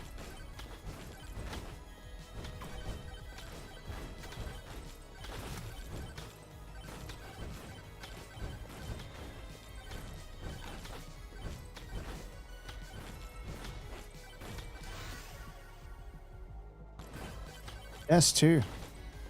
I need war ways to like deal with more enemies.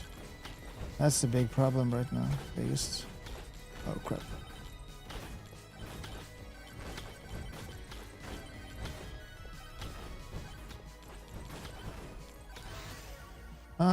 Projectile speed. Oh, count? Yes. What?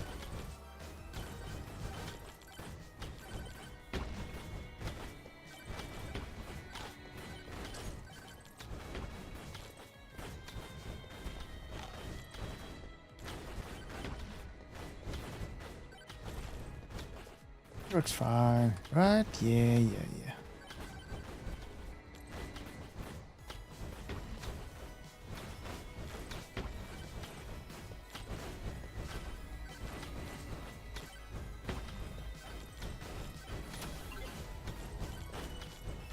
Hey.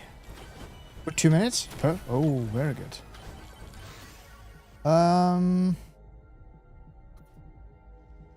Uncom. Ooh. Electric plug. Upon taking damage, send out an electric shock. Ooh. Nice. Plus 20% damage at the cost of... Ah, that's fine.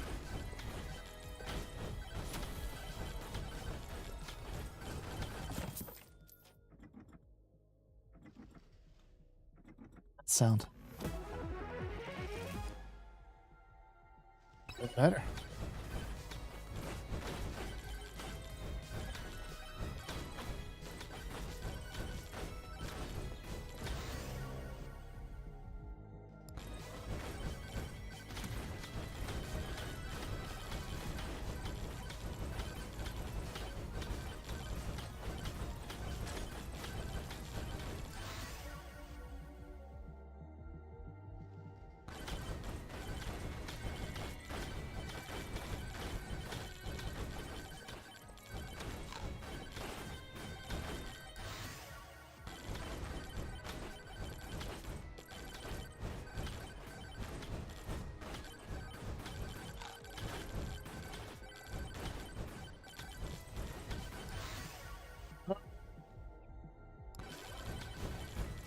speed.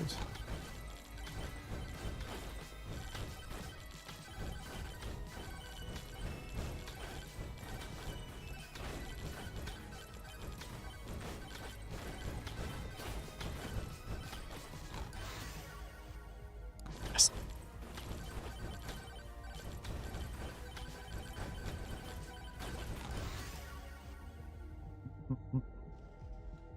Projectile speed tome.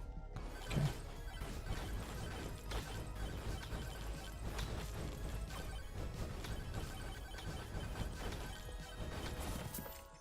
A lot of money. I'll try. Yeah, sure.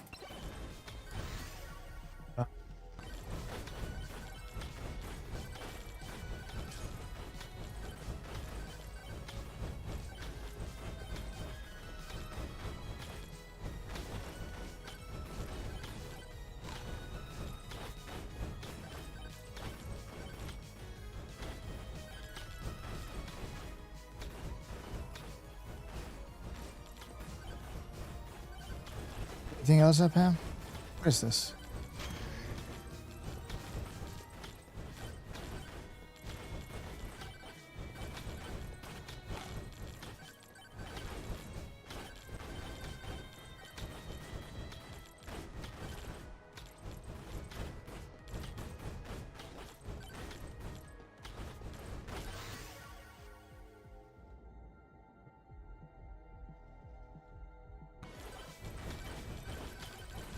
More damage.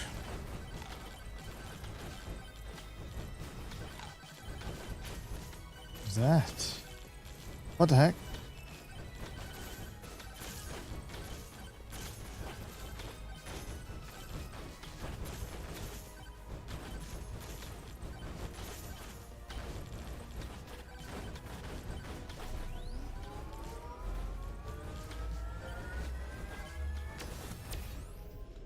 Power up multiplier, crit chance. Sure, let's go power up. I don't know if that's good, but we'll do it. Eh. Ooh.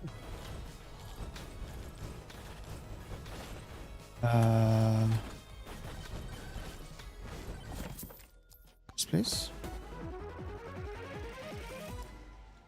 Increase damage by plus 2.5% when opening a chest.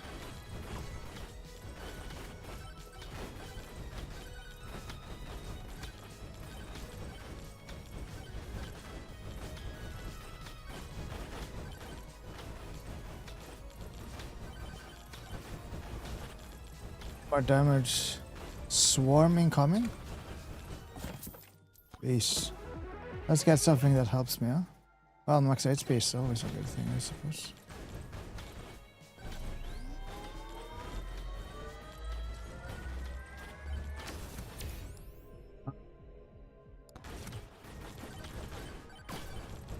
Oh shit, oh shit. Oh, I fucked up.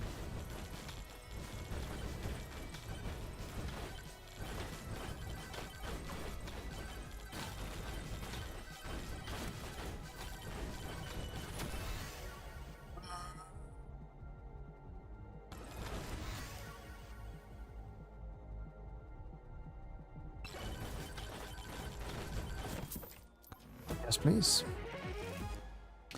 Plus 8, plus 80, wow, plus 8% XP again. Definitely not just a normal watch. Nice.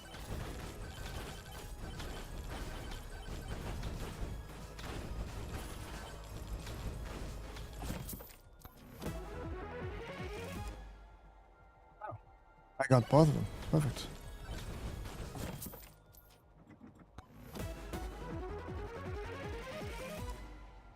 Plus 27% chance to apply a stack of blood mark when hitting an enemy. I wonder what that means. Blood mark.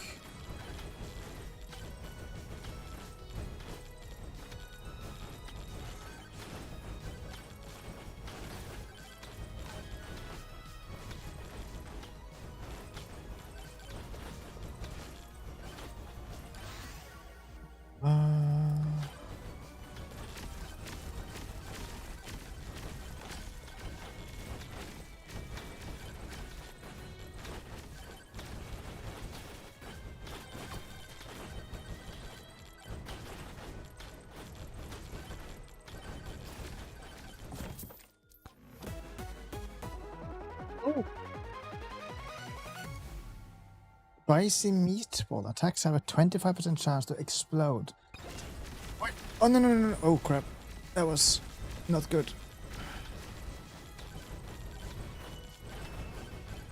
It's a lot. Well, I guess I'll save up for some money now.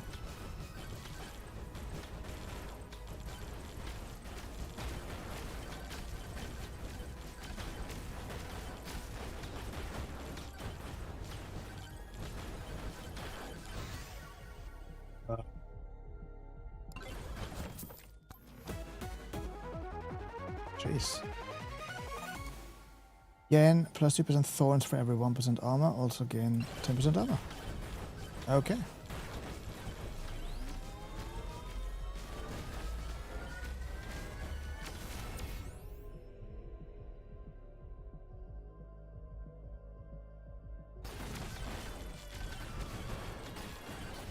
No! Oh well.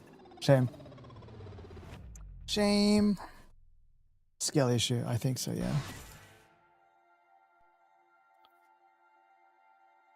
I've been lurking since you started. Hey, Moby. Thanks for the lurk. Been out doing some barbecue. Oh. Barbecuing. Where do you live again? I don't know the temps where you live right now, because right now it's, let's see how many degrees in Oslo. Sweden, yes. It's, well, I mean 18 is okay. It was like 9 earlier today. I was like, this is, okay, 17. But yeah. Gee. Barbecue in the winter if the weather is okay. Hey, honestly, that sounds like a really nice experience. Just chill, barbecue, you know, having a good time. Not bad. Right? I can unlock some stuff. Oh, look at that. Kill 1,000 skeletons. New Year's is a great day to BBQ. Wait, to BBW? Oh no, oh, BBQ, okay. Do I? Don't take aura. Damage enemies in the area around you. Tomes. Turbo socks. Got 10 left. I can only use it on that, so I might as well split. Increase movement speed by 50%. I always do barbecue around the time when the weather is... Around that when weather is okay. Hey. Again, it sounds like a good time. Weapons. Ooh. Nice.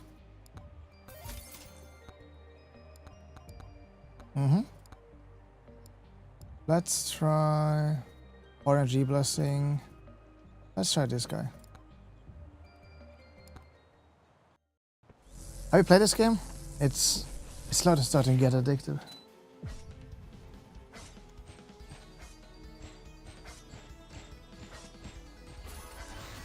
Oh.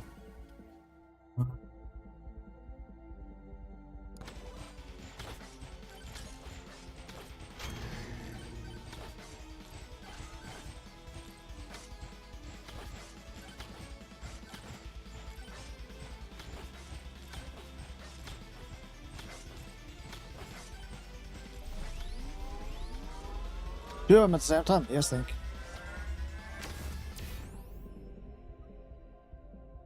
Lifesteal. Damage. Oh. Ow! Ow! Ow!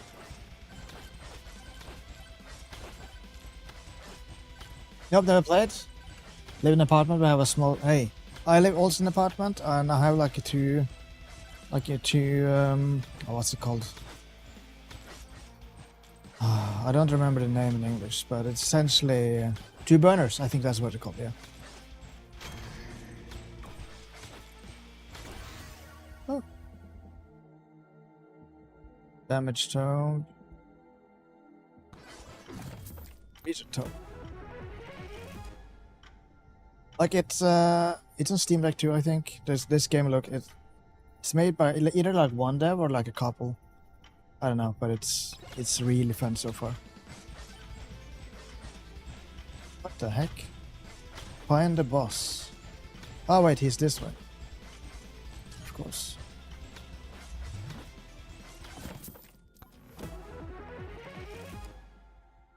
I only use call. Gas is cheating. I can't. I don't think we're actually allowed to have call in the apartment block I'm living, so I can't even have it if I want to. It's either electric or gas. But yeah, at my mom and dad's place, we have both a gas grill and we have a coal grill. Coal is always the best. Increase luck. Nice.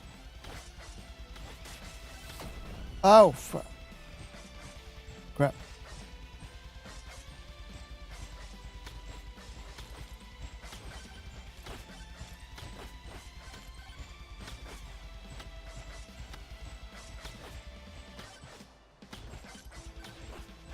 Oh wait, he's up here. I need to go up.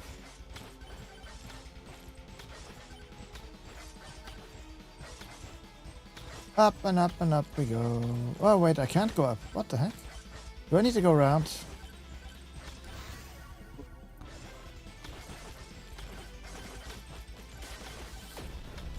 Ow. Ow. That hurt. You actually get some health though. That's nice.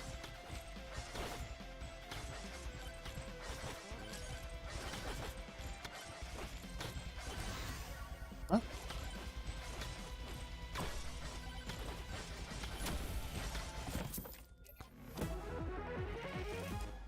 It's basically like Vampire Survivors. I can just play this for hours, apparently.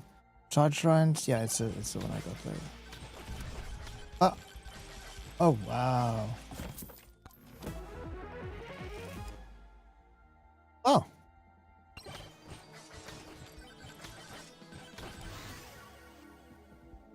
Reach sounds, tries.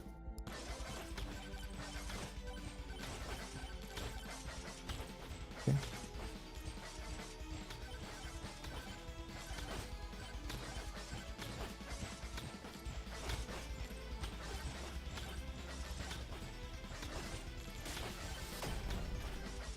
Ow. Ah. Nice. Wait, am I bigger? No, it's the attack.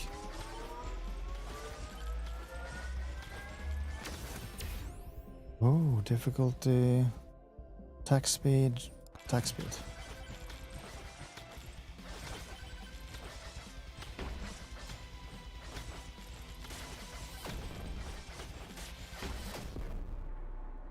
Okay.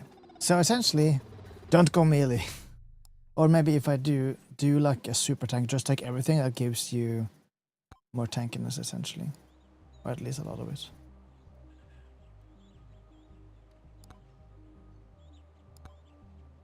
$1.1 million? Jesus. Wow. Buy weapon aura, get the damage tome to level 7. Looks like a gun dude. Clank. Completes 4x1. Buy weapon revolver. Okay. Let's go. Let's do it again. So, you've been playing any games lately? Or has it been either too busy or done other cool things?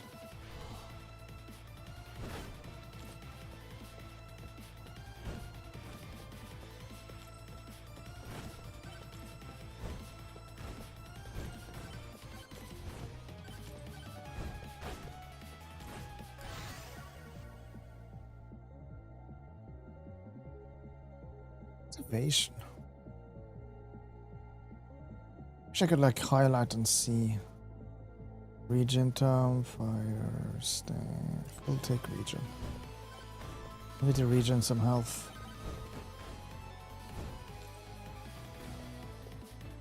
Oh, yeah, they can climb. I totally forgot that. Oh. 30. Is that? Yeah, that's the cheapest. Essentially.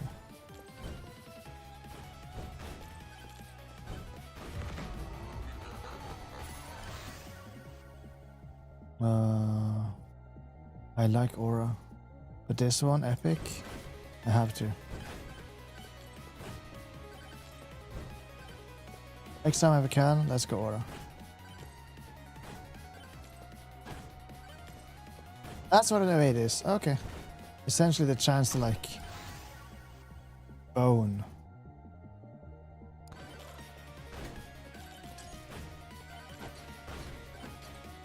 Crap, crap, crap. I think this lighting will really help me.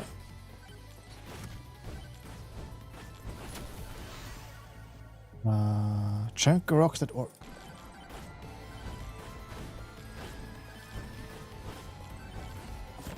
these. Golden shield. Get X. Yes, please. Chunkers. This will help with yeah, this will help a lot.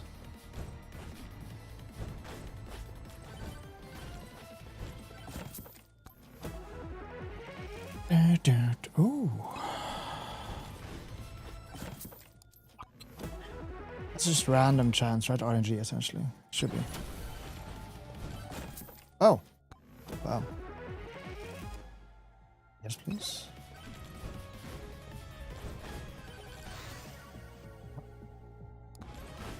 Yeah, more HP region.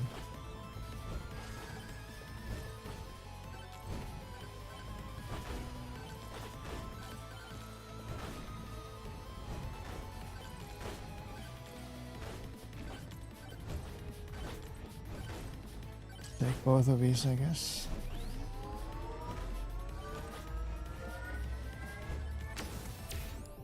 Jump point, crit damage.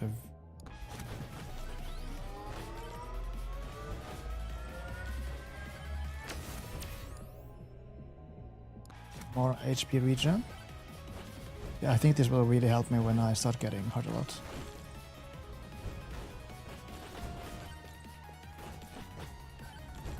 To get more damage nodes at least.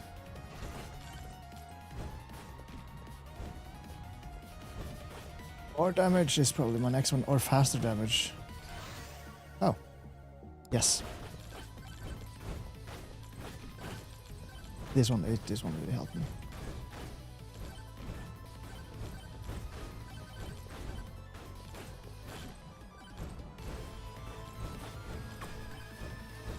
Wait, what? Oh, crap.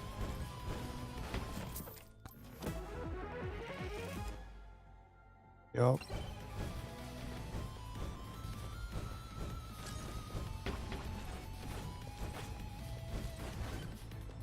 How much is this? 0. Oh. Okay.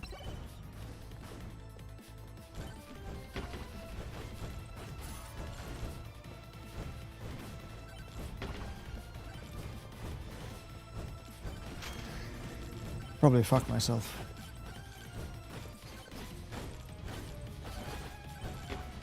Jesus. Not good. At least I'm healing. Oh.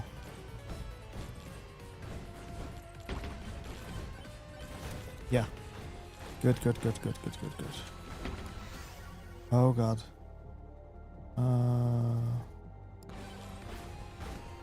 Hopefully I did the right thing and chose damage.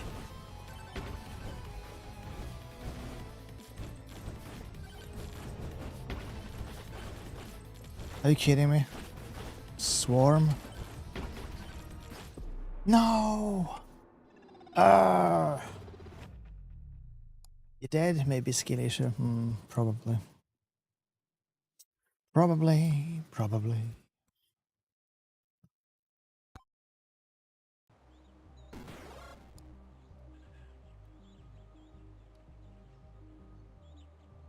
Which is 25 chests, crit 100% time. Closing in on a couple of things. Let's do it again.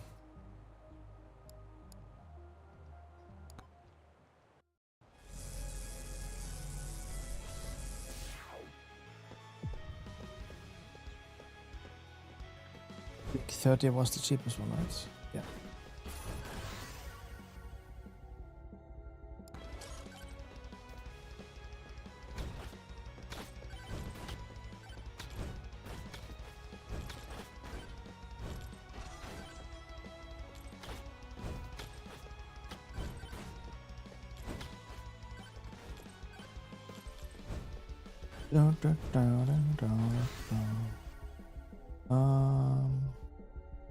Sure.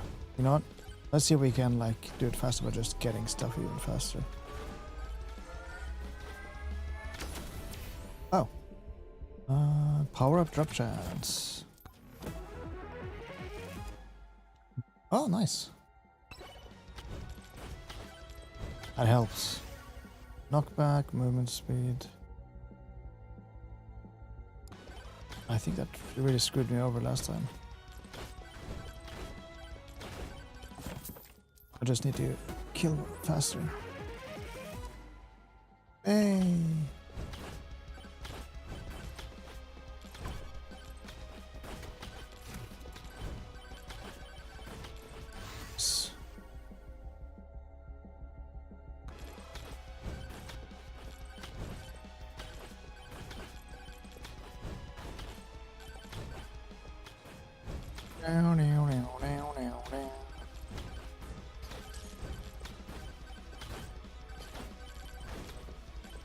Okay, let's actually go and oh.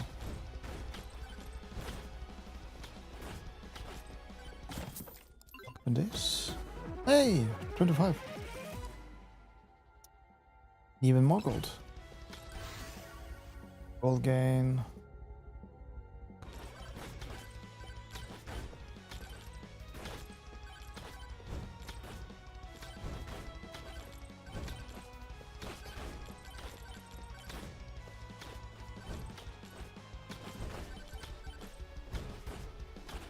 I need more damage.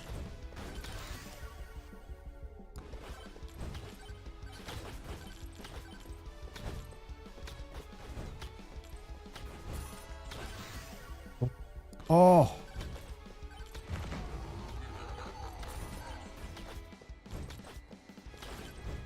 Damage. Aw. Probably a dumb thing, but dumb idea.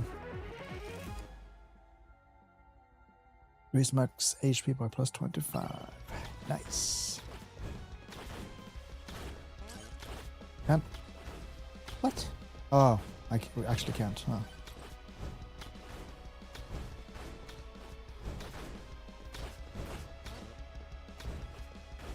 Find the boss.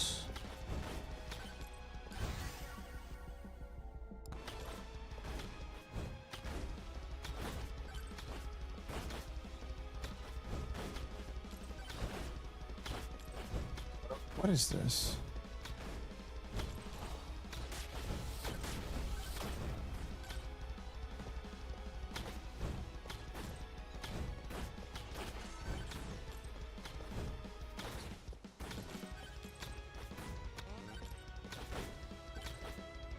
Gotta be up here, right?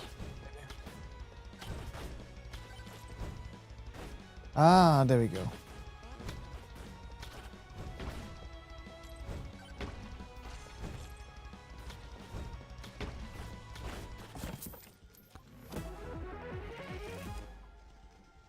Oh, not what I need right now.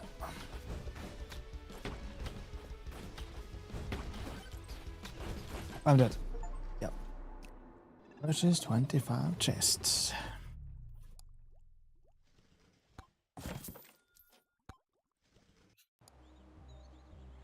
Oh, nice. First new quests. Items. And that unlocks another item.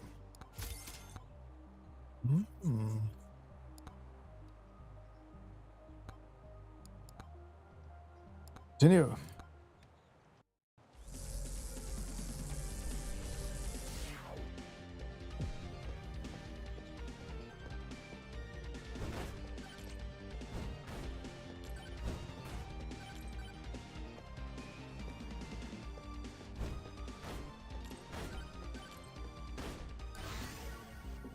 Oh.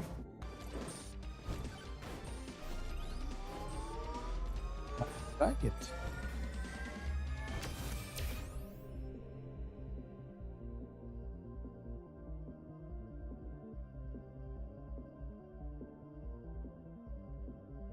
Sure. Oop. Maybe we'll see if it was a smart one.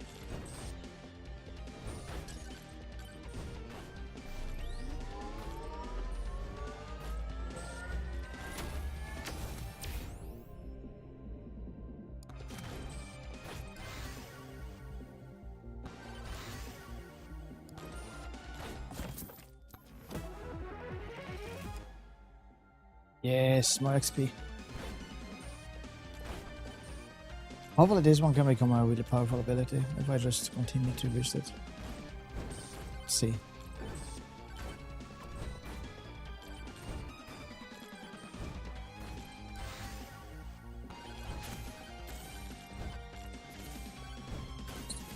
Randomly kills everyone.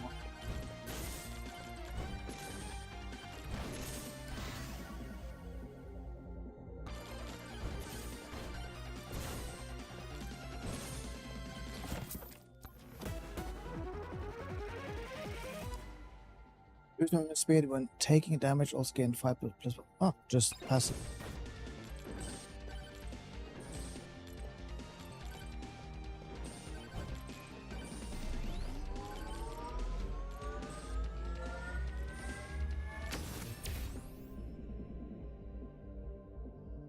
Duration of your attacks and projectiles.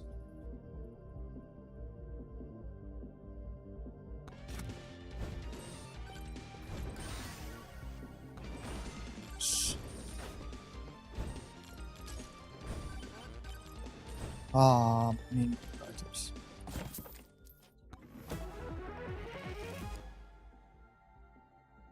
I'll take it. I'll take that too. Yes, please. Thank you.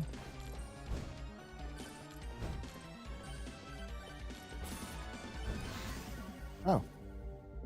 Max HP, knockback, silver gain. Yeah.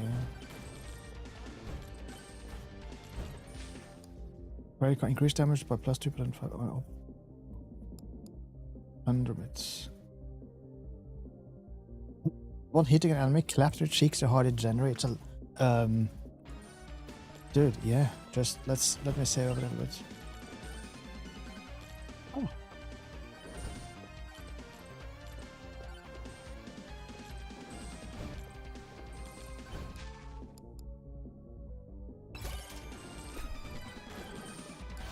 Yeah. Even more silver.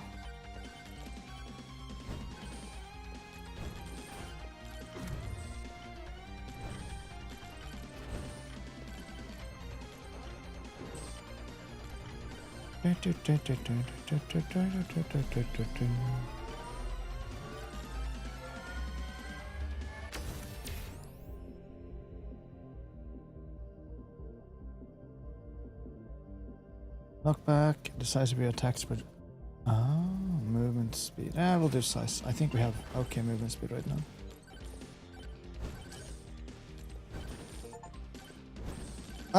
Great 100. Okay.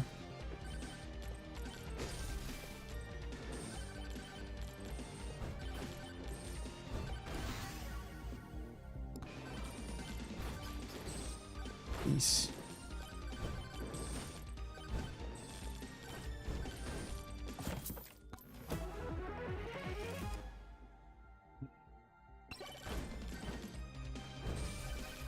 Okay. I've taken it, I think, yeah. Yep. Yep, I have. Oh crap, oh crap, oh crap. Hold on, Aaron. Pick a branch. He promised he'll be back this week, he lied, yeah. Honestly, this is the first stream I've done the whole week. Because this is the first time I've had time to like do anything. And I wanted to stream. But it's been a busy week. And there's more stuff happening, so I'm preparing for my trip, and I'm also maybe I'm trying to like get a part-time job, interviews. I'm doing math stuff. Yeah, there's a lot of stuff happening right now. I'm finished Act 4, I'm level 57. Dude, nice! I still haven't finished Act 3. I need to go back and do that at some point. It's just, I don't know,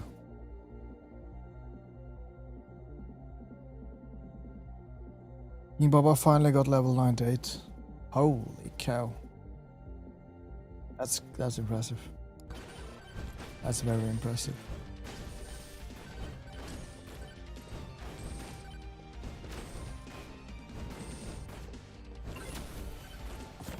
Hey, mini boss in 25 seconds.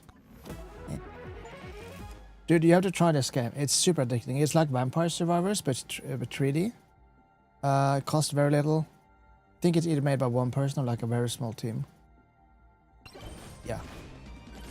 Do it. Worth 100%. Oh.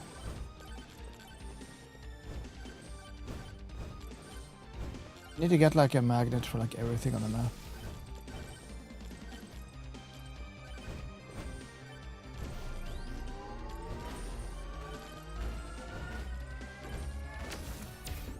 Shield. But doing maps, I need to get back to, yeah, do it at some point. Right now it's like I barely have time to play, and I want to finish Dying Light the Beast when it gets ray tracing finally before I leave. I'm guessing at work you're doing maybe maybe preparation for like Ghost of Tsushima or something, because that game is gonna come out any day now. Or do Sony do their own stuff, maybe own marketing in every country? Shield takes damage and losing HP. Yes. I want my shield.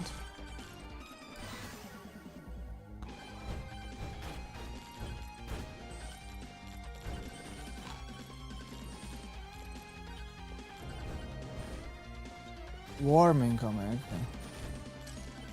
Got other stuff coming up. Don't know what I don't know what I'm busy with other stuff. Ah, okay. Yeah, I like Ghost of Tsushima is like 1 week away, next week, and then you have Battlefield after that, and then I believe a week or two after that you have, or like three, it's 2 or 3 weeks. You have Dispatch and Vampire the Masquerade Bloodlines 2 in the same week, or at least the first 2 episodes of Dispatch. And then either a week or a week after that again, you have Arc Raiders. October is like packed. I have like 3 games that comes out that I want to play, but I can't stream them. And I want to stream them, so I can't play them during the holiday. Little Nightmares 2, yeah, true. I'm not a horror guy though, so, but still. That's what we got. Only Little Nightmares 3? Why did I say 2?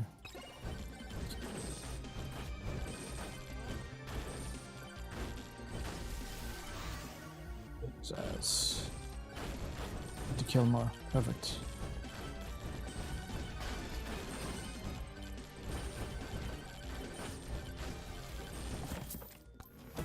And the new Sonic Racing. Oh yeah, that's coming too. That's probably big in family living rooms right now. Gold gain, damage. Yeah, I just need more damage. Need more damage. Kill him faster is a good one.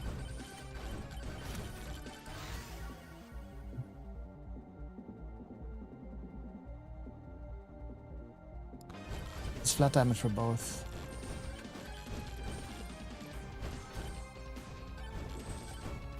Come on, come on.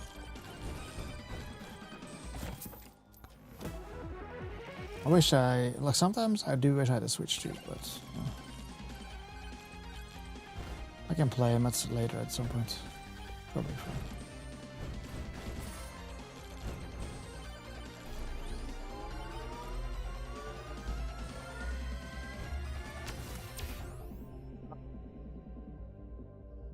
Do you know back, not back.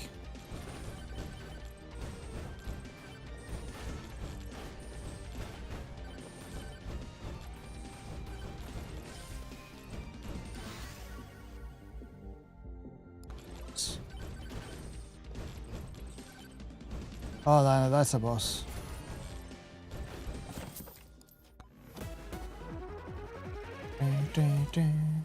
After evading, deal 2x damage next attack and temporarily. Oh.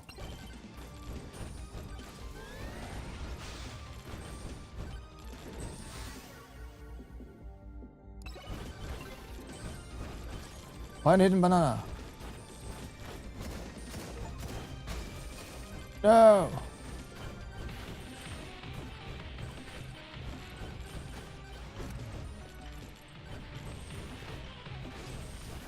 Come on.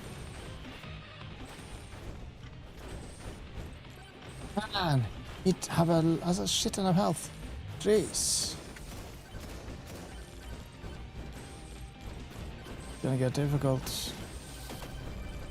Oh well. Yes, please. More damage. We need more damage ASAP. Ow.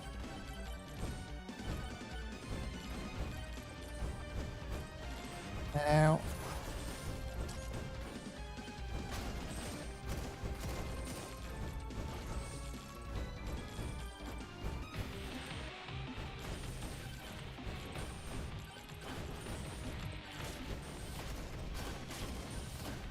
Oh shit. This sucks. This is not good.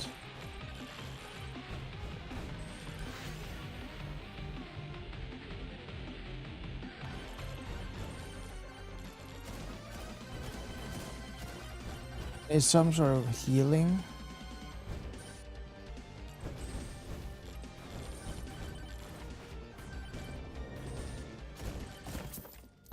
Oh, I might actually die by the next one.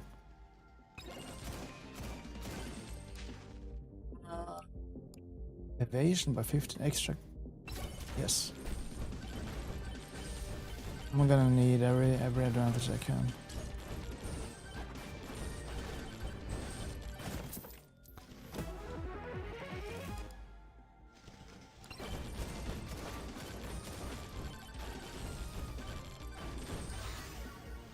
Map.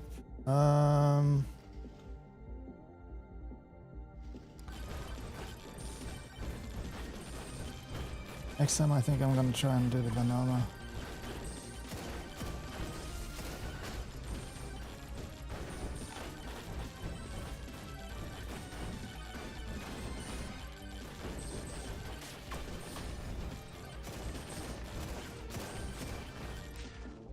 Increase max HP, increase damage by 10.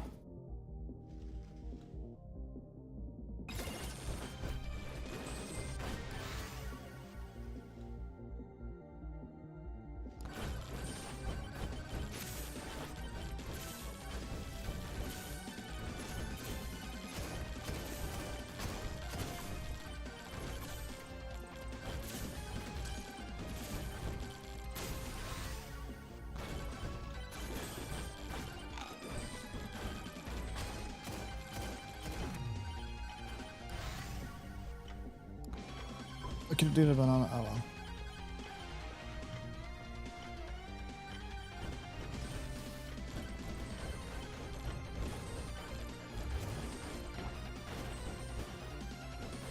It's not the boss. Where is the boss? Is he further up?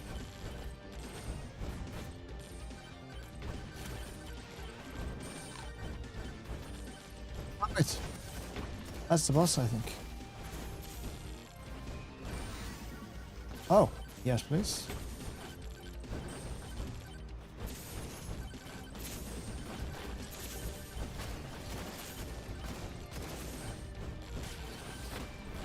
Oh, crap. Oh, shit.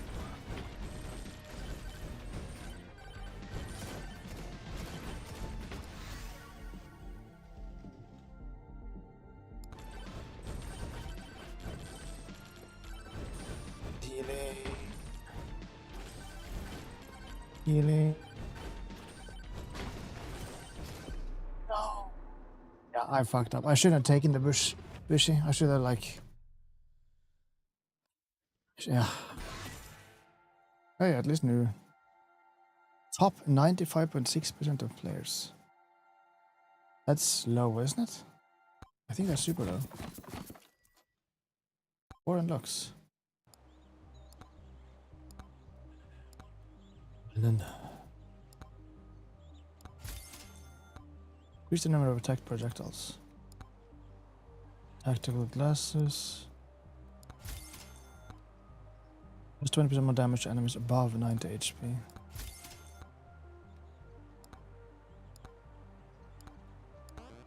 Ah, not enough silver. Yeah, we do have.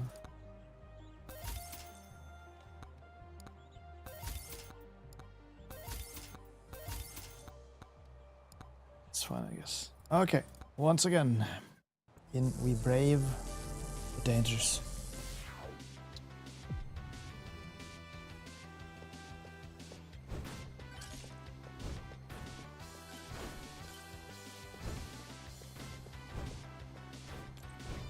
Find the boss.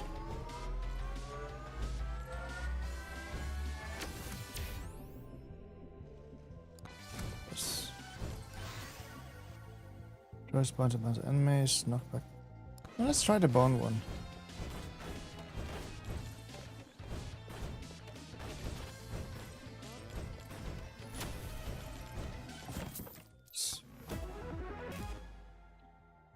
Take it. Regen, side, regen. I'm gonna need some sort of HP regen, even if it's slow.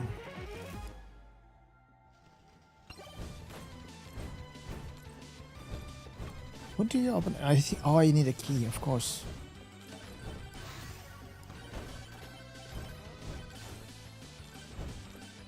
Yep. Need to find a key, either that or buy one maybe.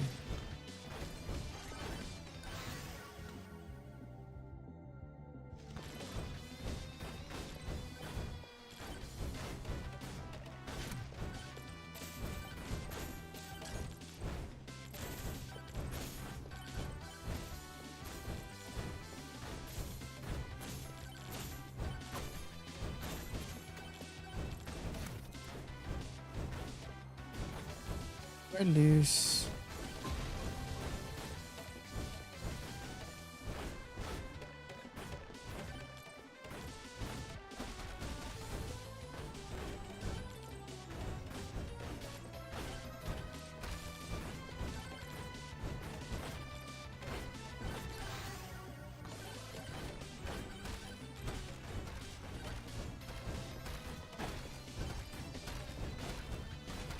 Stop follower! Probably should have waited with the boss. But yes. Rip.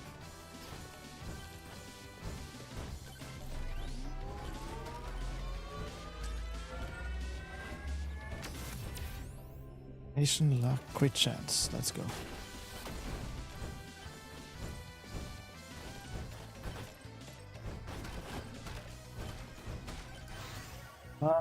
Projectile count. Yes, we need more.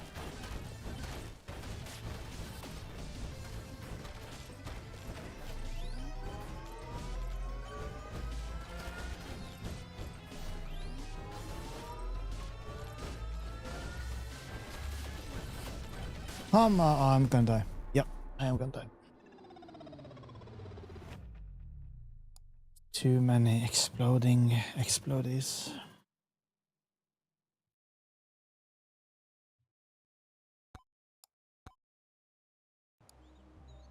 Real. 2 seconds. While I do this, we're gonna run 3 minutes of ads, just to get again the pre-roll off. Take it from there.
Let's see.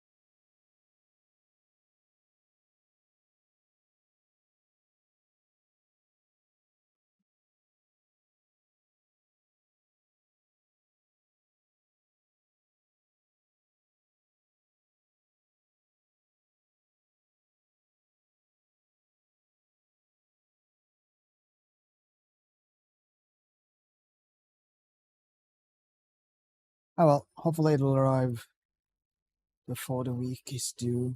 I would kind of like to play Dying Light this weekend. Just go full.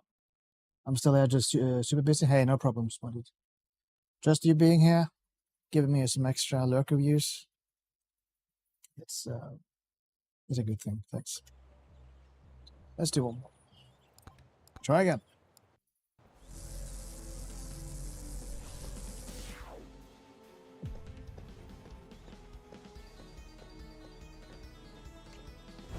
Dun, dun, dun, dun.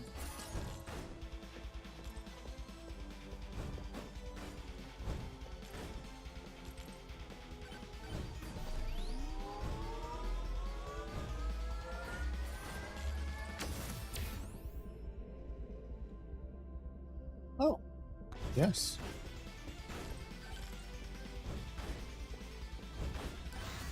Oh, I like the lightning stuff one.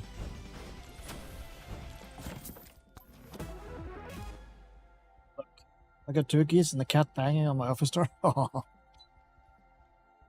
Yes. It's already hell, is it? Huh? In a good way, of course. Oh. Plus 30% damage at the cost of... Yeah, I'll take it. I'm just popular. Hey, sometimes it's nice to be popular too.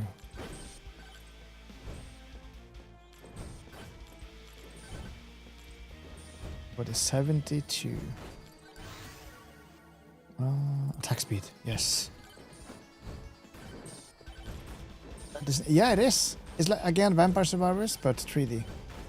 You should try it, it's cheap. You can run on like Steam Deck and stuff. It's, yeah, worth it.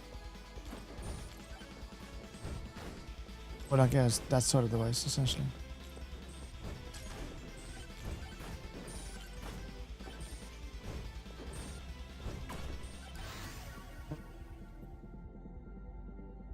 Quantity, yes. This is what we want.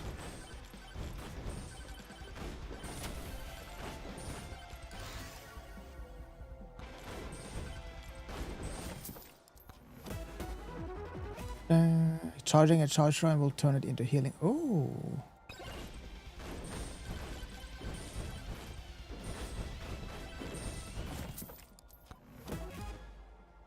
XP again, I'll take it. I'll take it.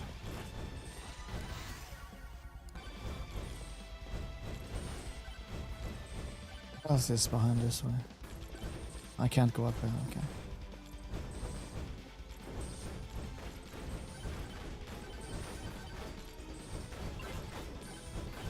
Hey, kill 1,000 skeletons. I think that gives me like a skin or something. Or another character.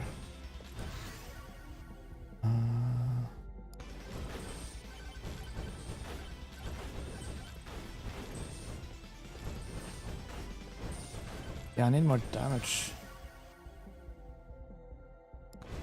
Guess this is a good one.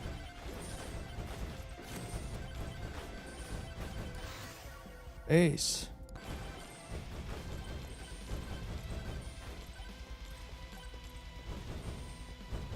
Nice.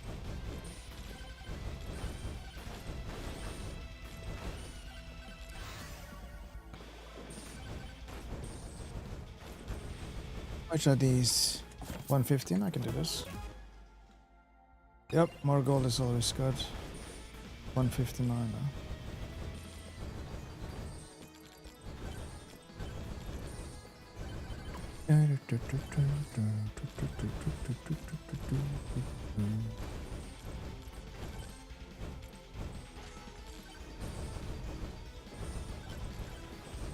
Check this way.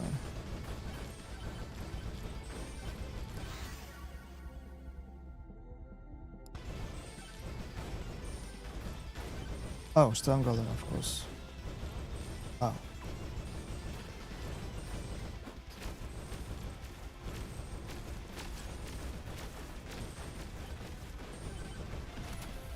Hey, nice. Increases even more movement speed. Oh, 59.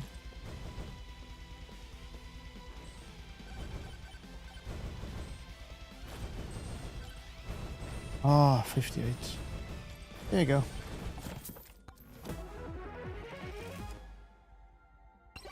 Take it.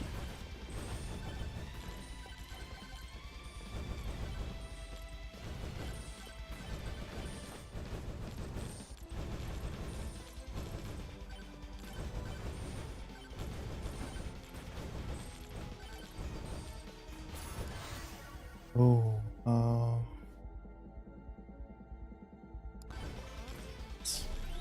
well done. Always nice.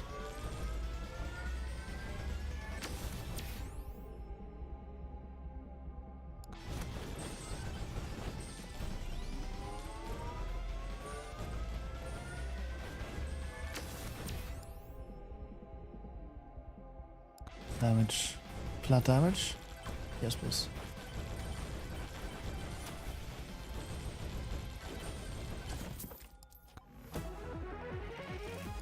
Okay, luck. That's basically just RNG. Oh, legendary? Yes, please.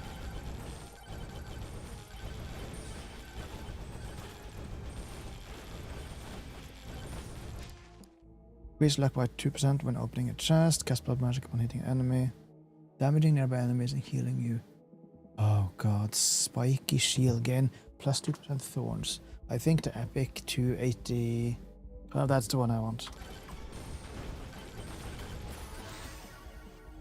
Fires the projectile count, lighting staff.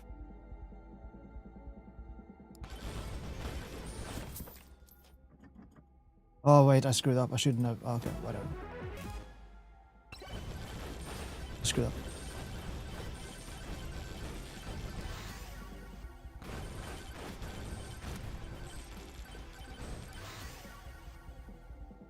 Quantity, attack speed.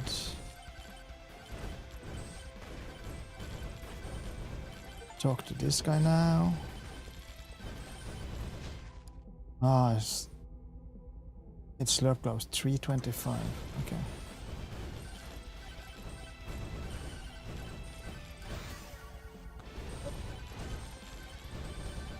Oh, I think I got it. Yeah.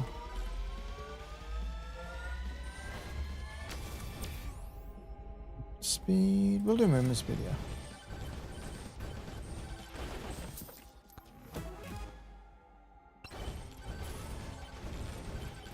Speed is always nice.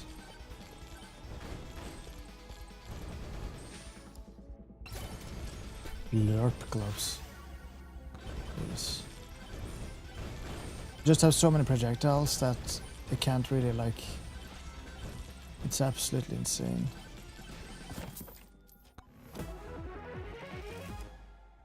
Poison on top of that, though.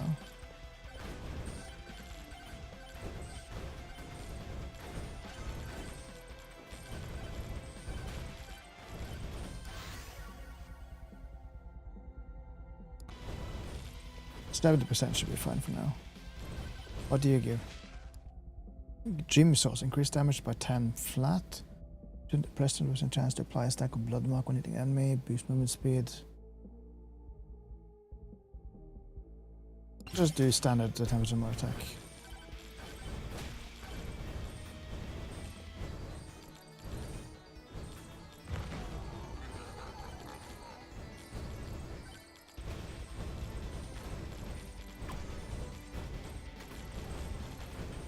Nice to have a arch.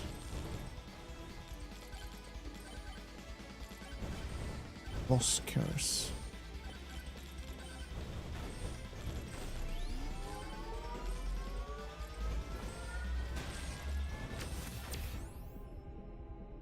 I guess movement speed right now is okay.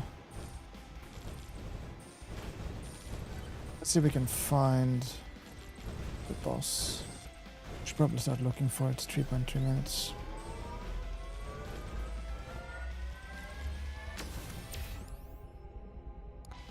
Oops.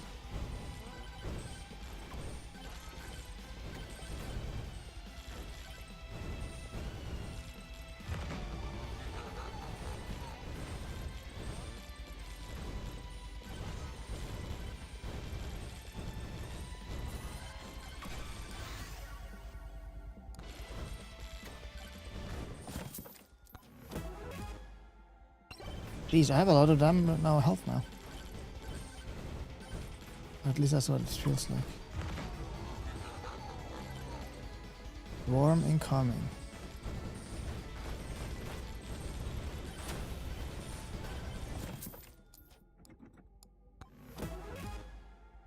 Burger, okay.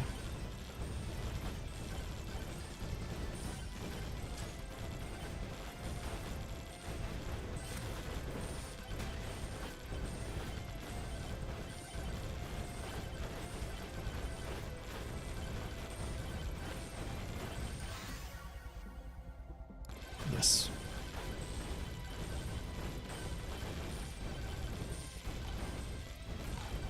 I wonder what the Borg does actually. But oh wow, I actually haven't raised the damage a lot, have I? We'll do it now.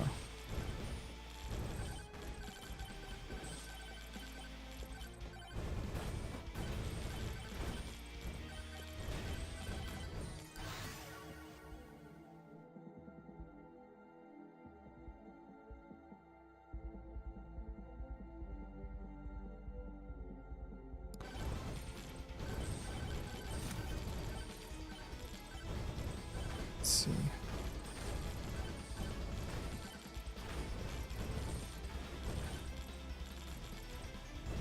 Ah, there we go. Oh. Hey! I think I already have him, but it's probably...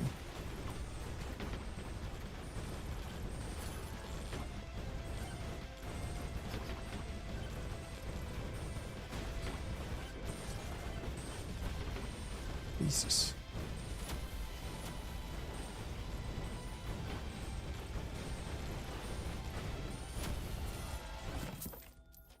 That's not a boss.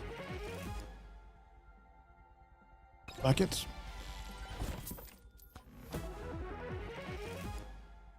Even more damage. I'm in health. Speed. Okay.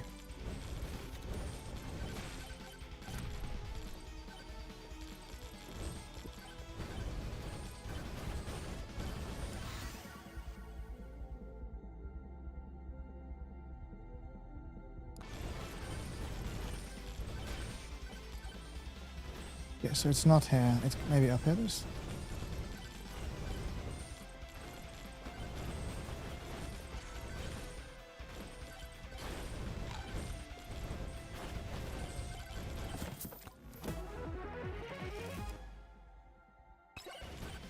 Take it.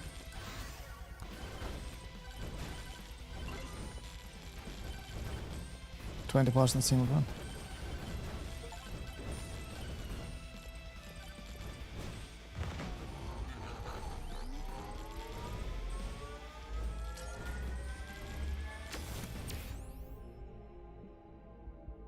Difficulty increases enemy quantity, health, speed, and strength. On the gamers, pick this one. Fuck down. Projectile speed, XP gain. More speed means faster kills.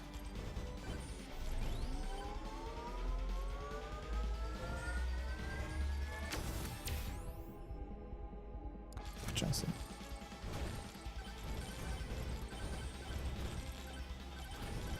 Oh.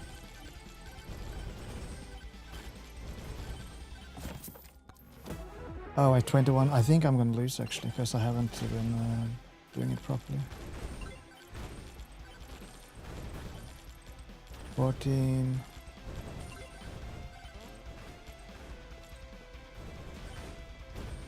Find the boss. 5. I'm probably gonna lose now. Oh, finalist one?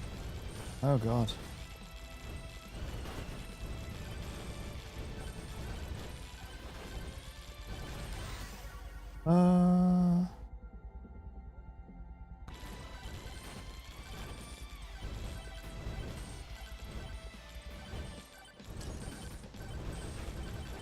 This good? Like, do I need to survive?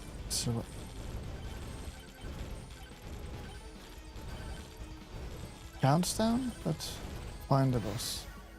Lightning. Guess I'm gonna.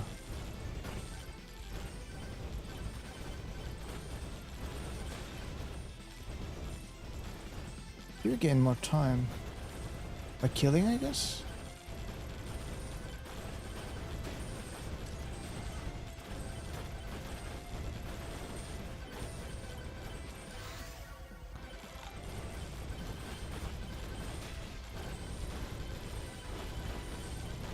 Jesus! I guess that's why it's the final swan. Oh shit, oh crap.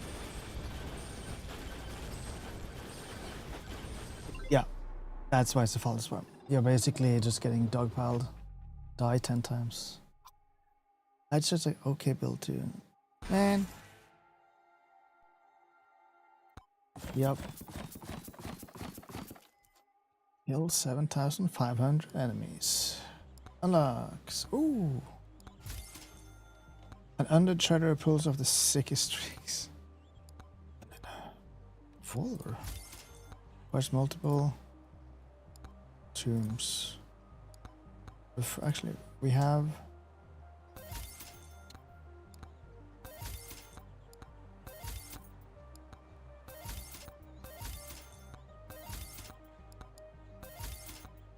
Go. Mastery, Curse Doll.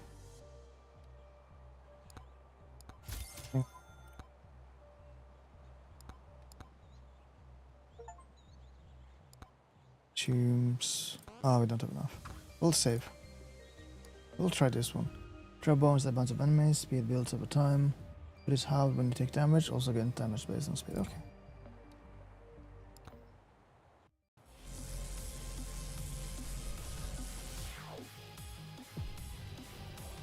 The cool kid.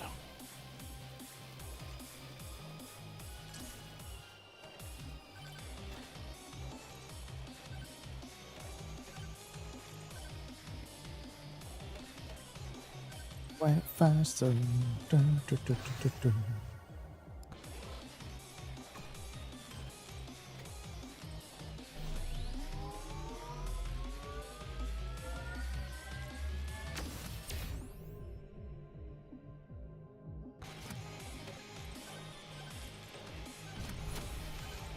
Hey. Okay. Yep. Let's try now. Let's build around this weapon.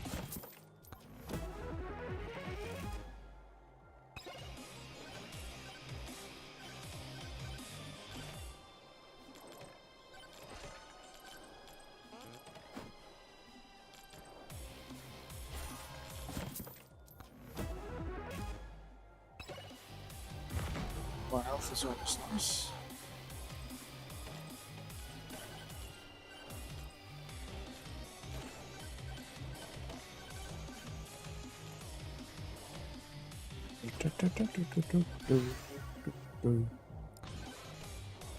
Oh yeah, I'm gonna touch that one.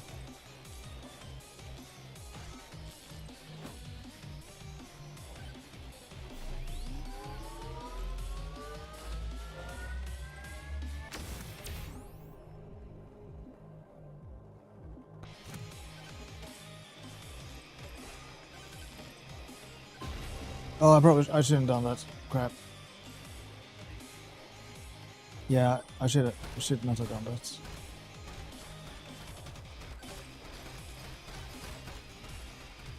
I fucked. Yep, I fucked up. I was like, this is probably fine. No, it's not. That is, I guess, the boss I needed to find, right? Yeah.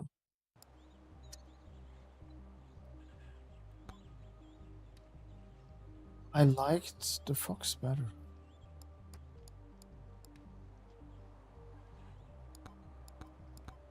15,000. Oh, I should be fine. I think I'm getting there.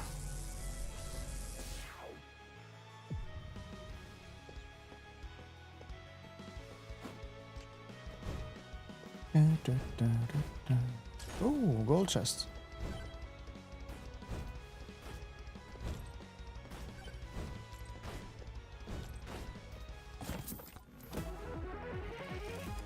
Free, hey!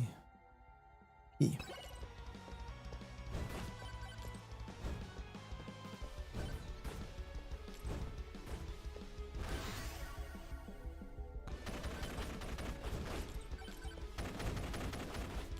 Dude, revolver.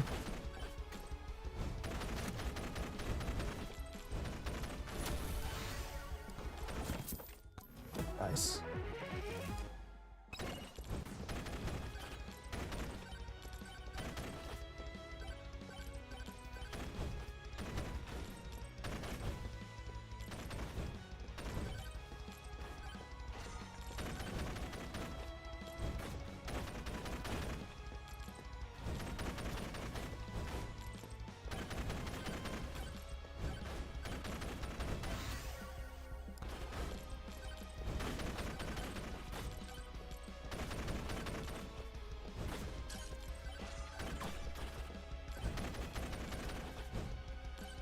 Oh, probably should have saved it.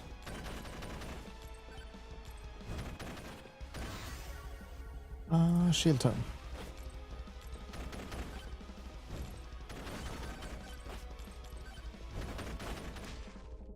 Extra gold, phantom shroud.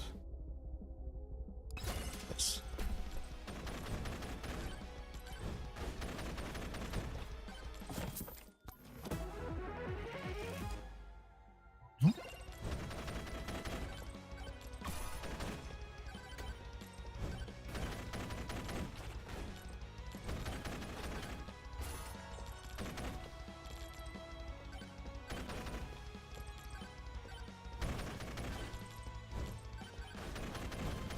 Another shrine.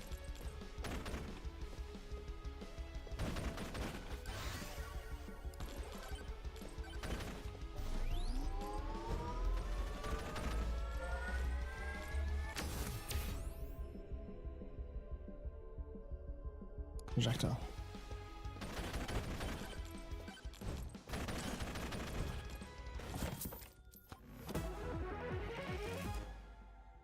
We're good.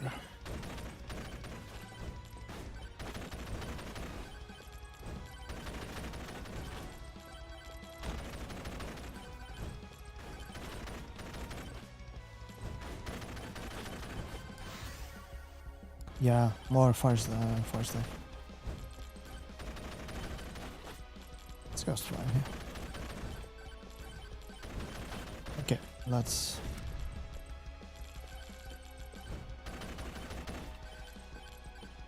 continue to see if we can find the boss.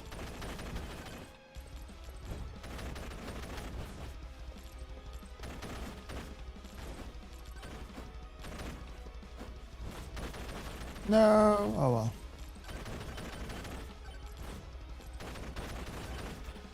Hey, stone golem.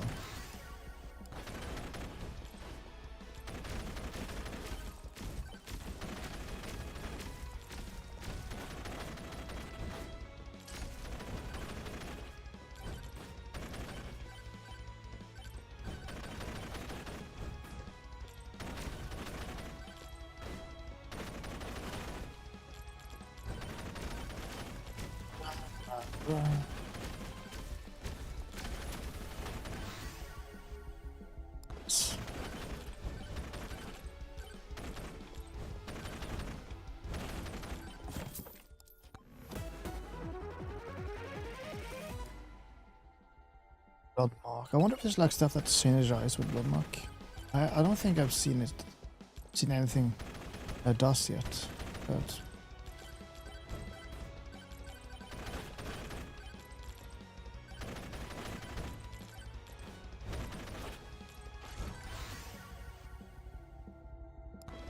short attack speed, that was nice. That was one of my winning strategies last match. Oh, swarm incoming, of course.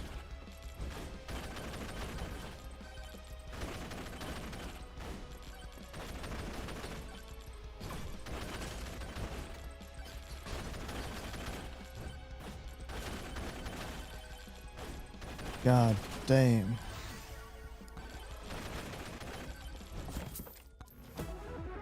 Jeez. Oh, okay.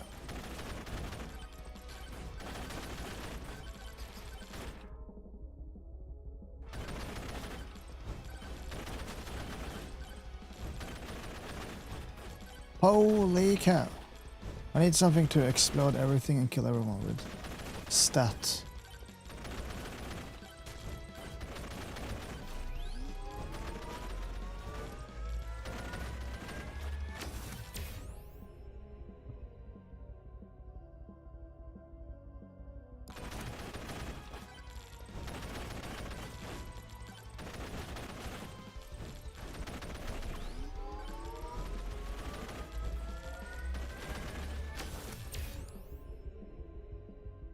Great chance.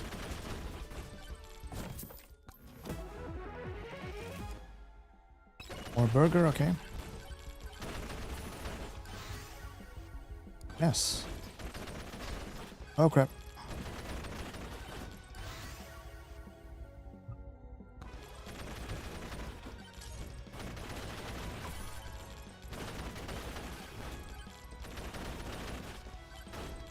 God, I'm gonna fall onto.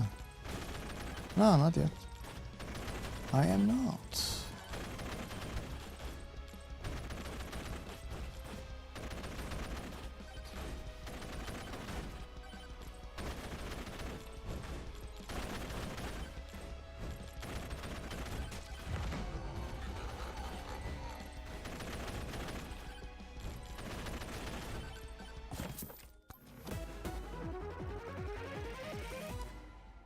Oh. Oh. So if I can ever get to the point where I can stand still, I can at least heal a little bit.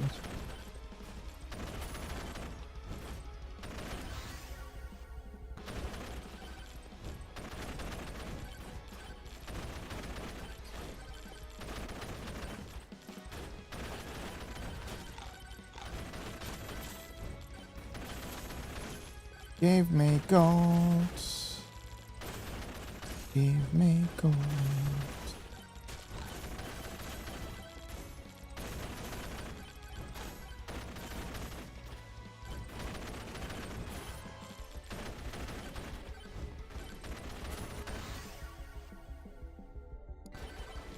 Speed.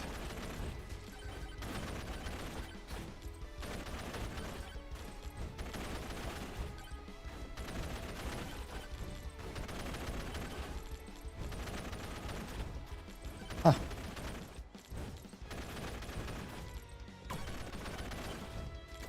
Health, good.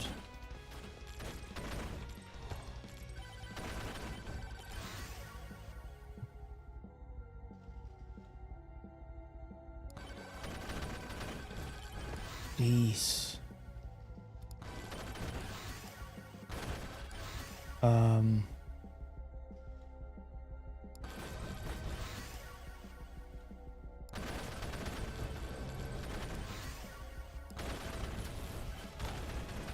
Jesus.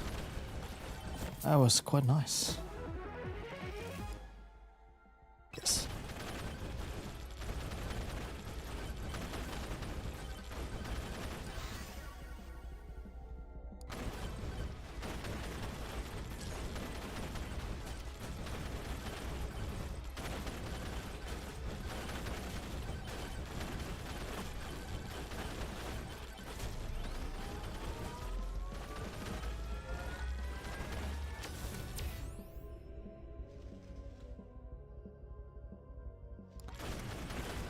guess this is... Oh, that's the boss. Okay. So essentially... Don't do it yet.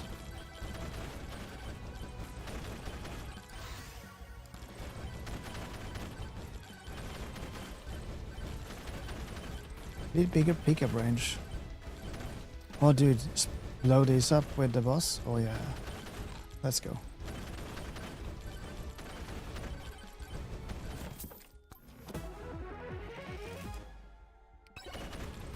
Moldy cheese.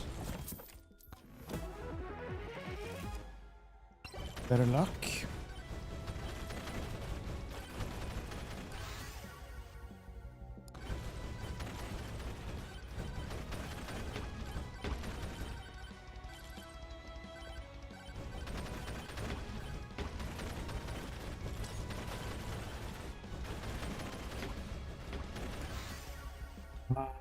Attack speed, yeah.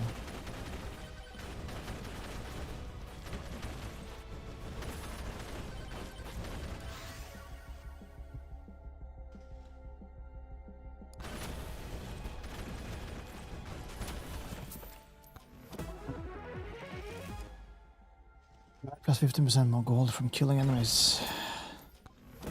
Okay. Always appreciated with more health. What is this again? Oh yeah, it's the one that gives you more gold, isn't it?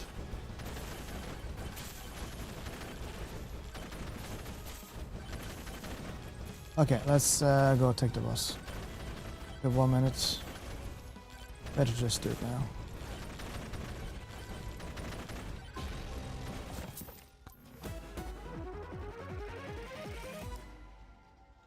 Charging is chargeable. Ooh, I guess that's a nice one. One taking damage and add an electric. I do so like the idea of that.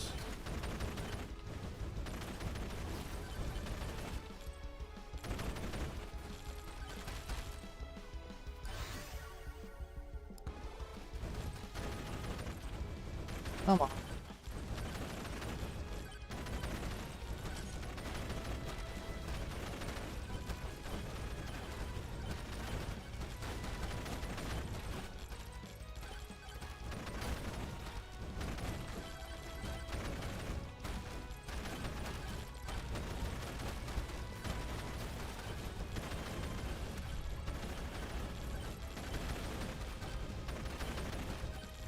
Die, but one more bomb here.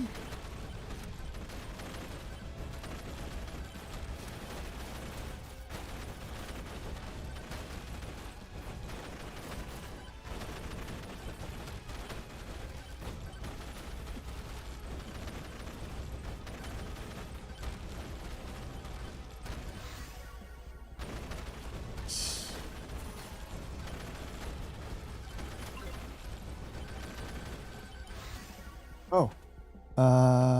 Oh, crit damage, attack speed.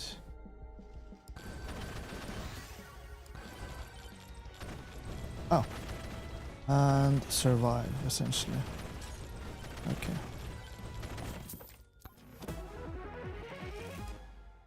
More XP, always nice.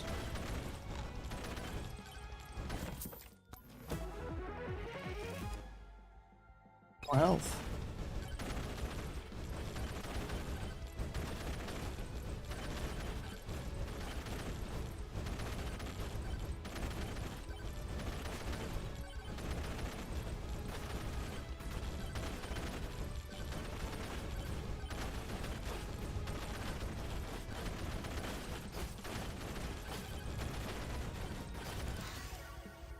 Dude, has a lot of shields.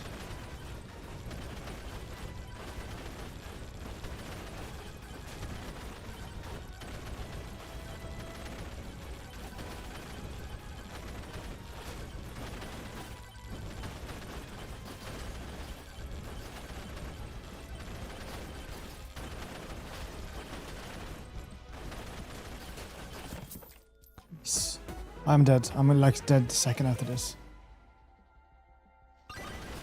Yeah. Oh well. Did do the tile one.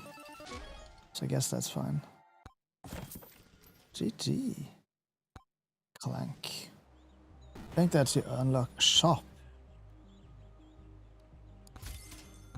Oh.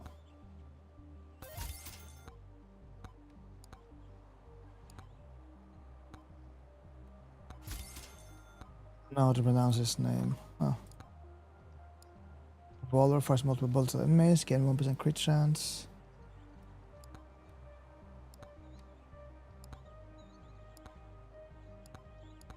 Okay.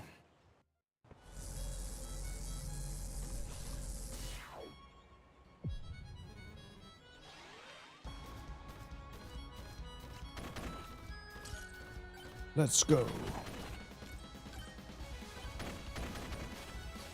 Time to kill some goblins.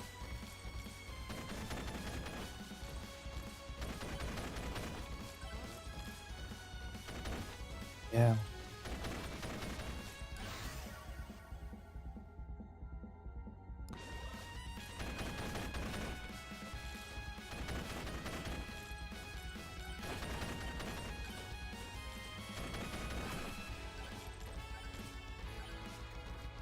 Oh.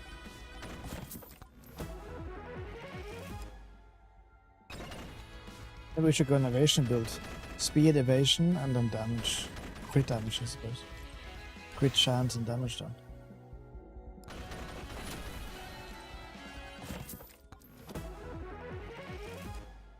Yeah. Looks like game agrees with me.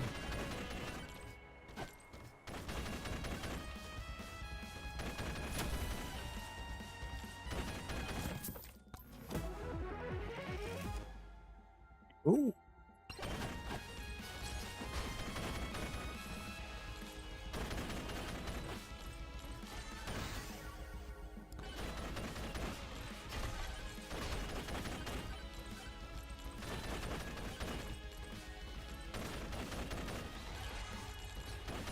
Ah!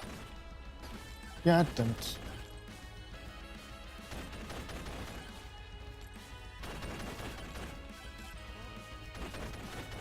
All of them are 72?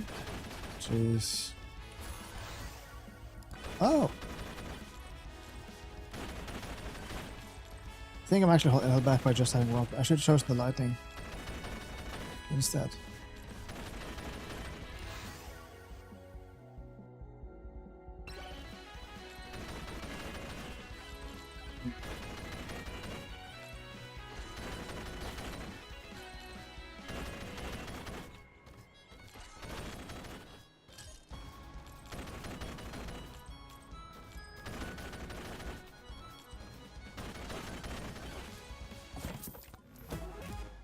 Cheese, moldy cheese.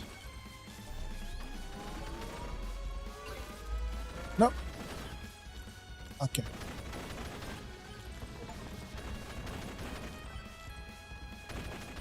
Oh.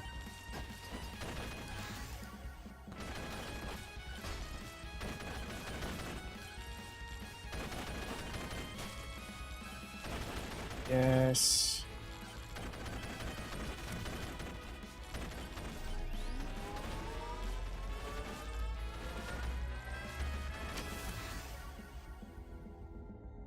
I don't know if luck is a good thing, but whatever, we'll do it.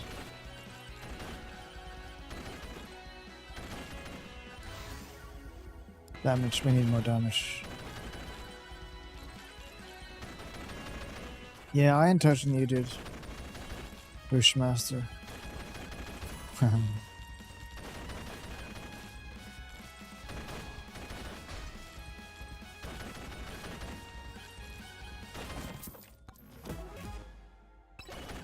Oh, more health. Could always use it.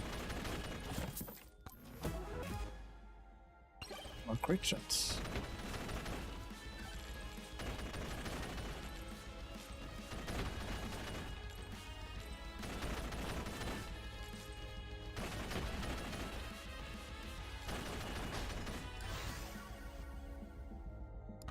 Let's try to see if this helps. Chunky chunk. Oh, nice.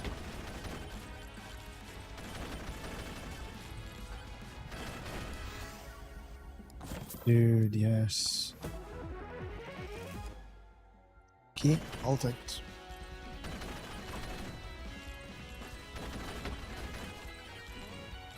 Nope.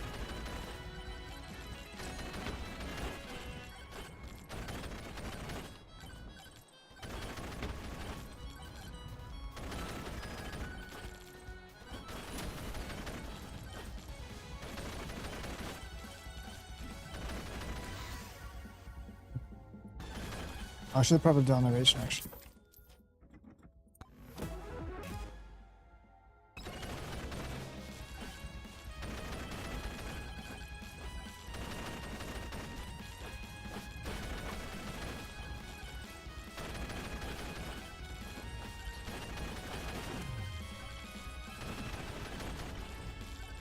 I don't know what that is. Yes, please.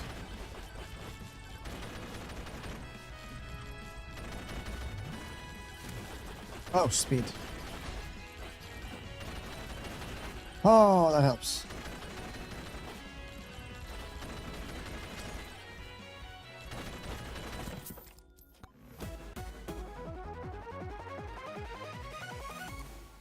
Increase luck by +2% when opening a chest. Okay. Not now.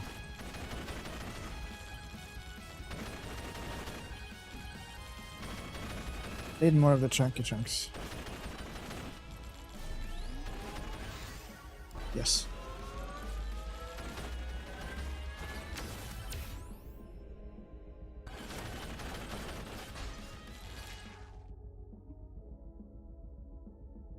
Yes, evasion. I need evasion.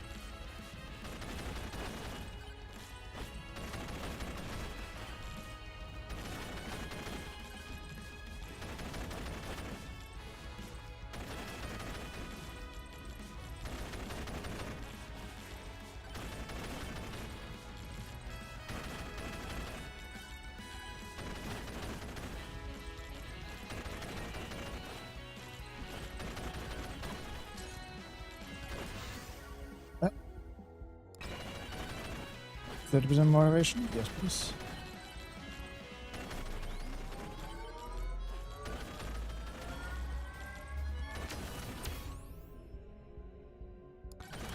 Yes, crit chance.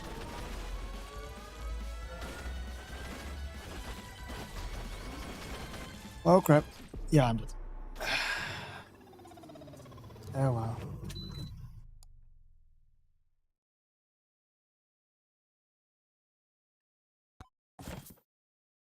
Doink. So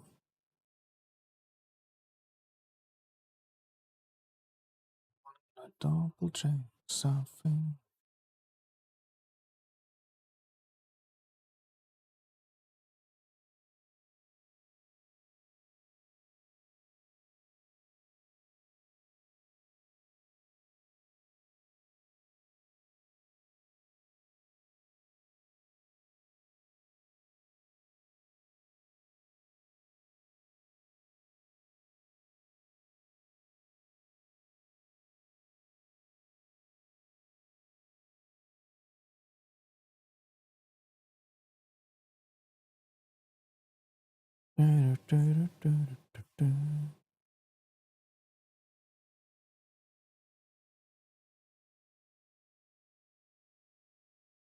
I search in the history?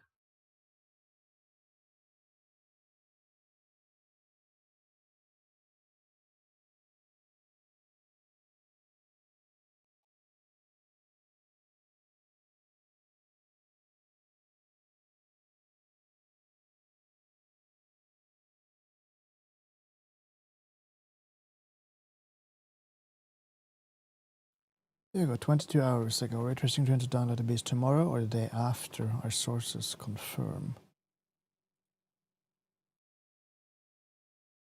Oh, this was 22 hours ago.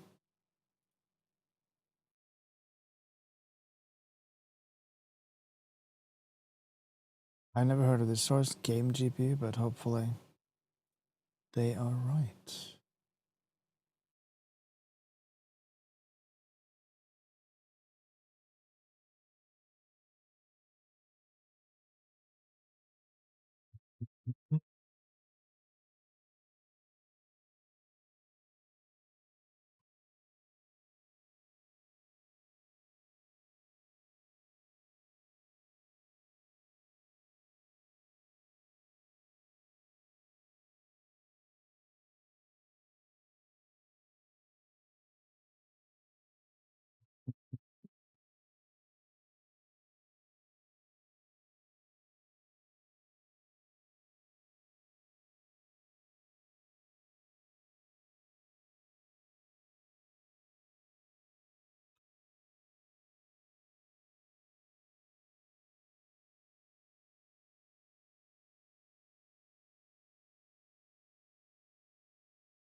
O'Connor's is playing Hades 2.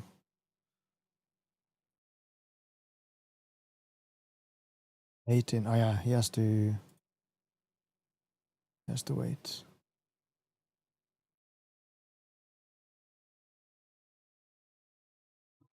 Hey, if you know what, let's just update Steam update. So, how are you guys doing? All good? I hope.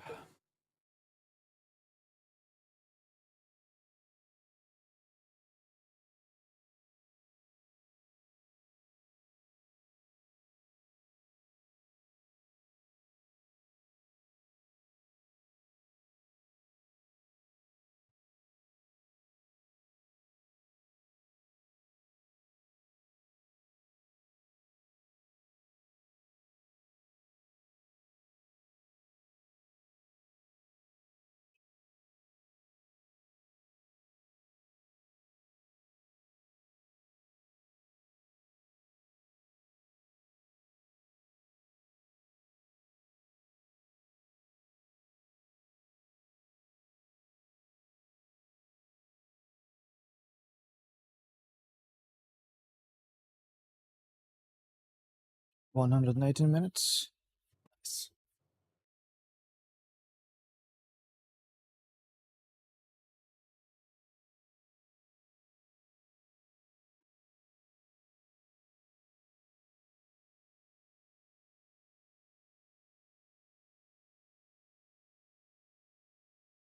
You know what? I'm gonna take a break. We'll probably return for an evening stream or like a later stream. But if I don't, then the next stream will be tomorrow afternoon-ish. And hopefully by that time, Dying Light the Beast will have its RT patch. But yeah, we'll see. If not, we'll play other stuff. Like more Mega Bonk. Maybe some Arena Breakout. Yeah. Anywho. Thanks for watching. I'll see you guys later. And if I don't, have a great rest of your day. And if I don't even see you tomorrow, have a great rest of your week. Bye bye.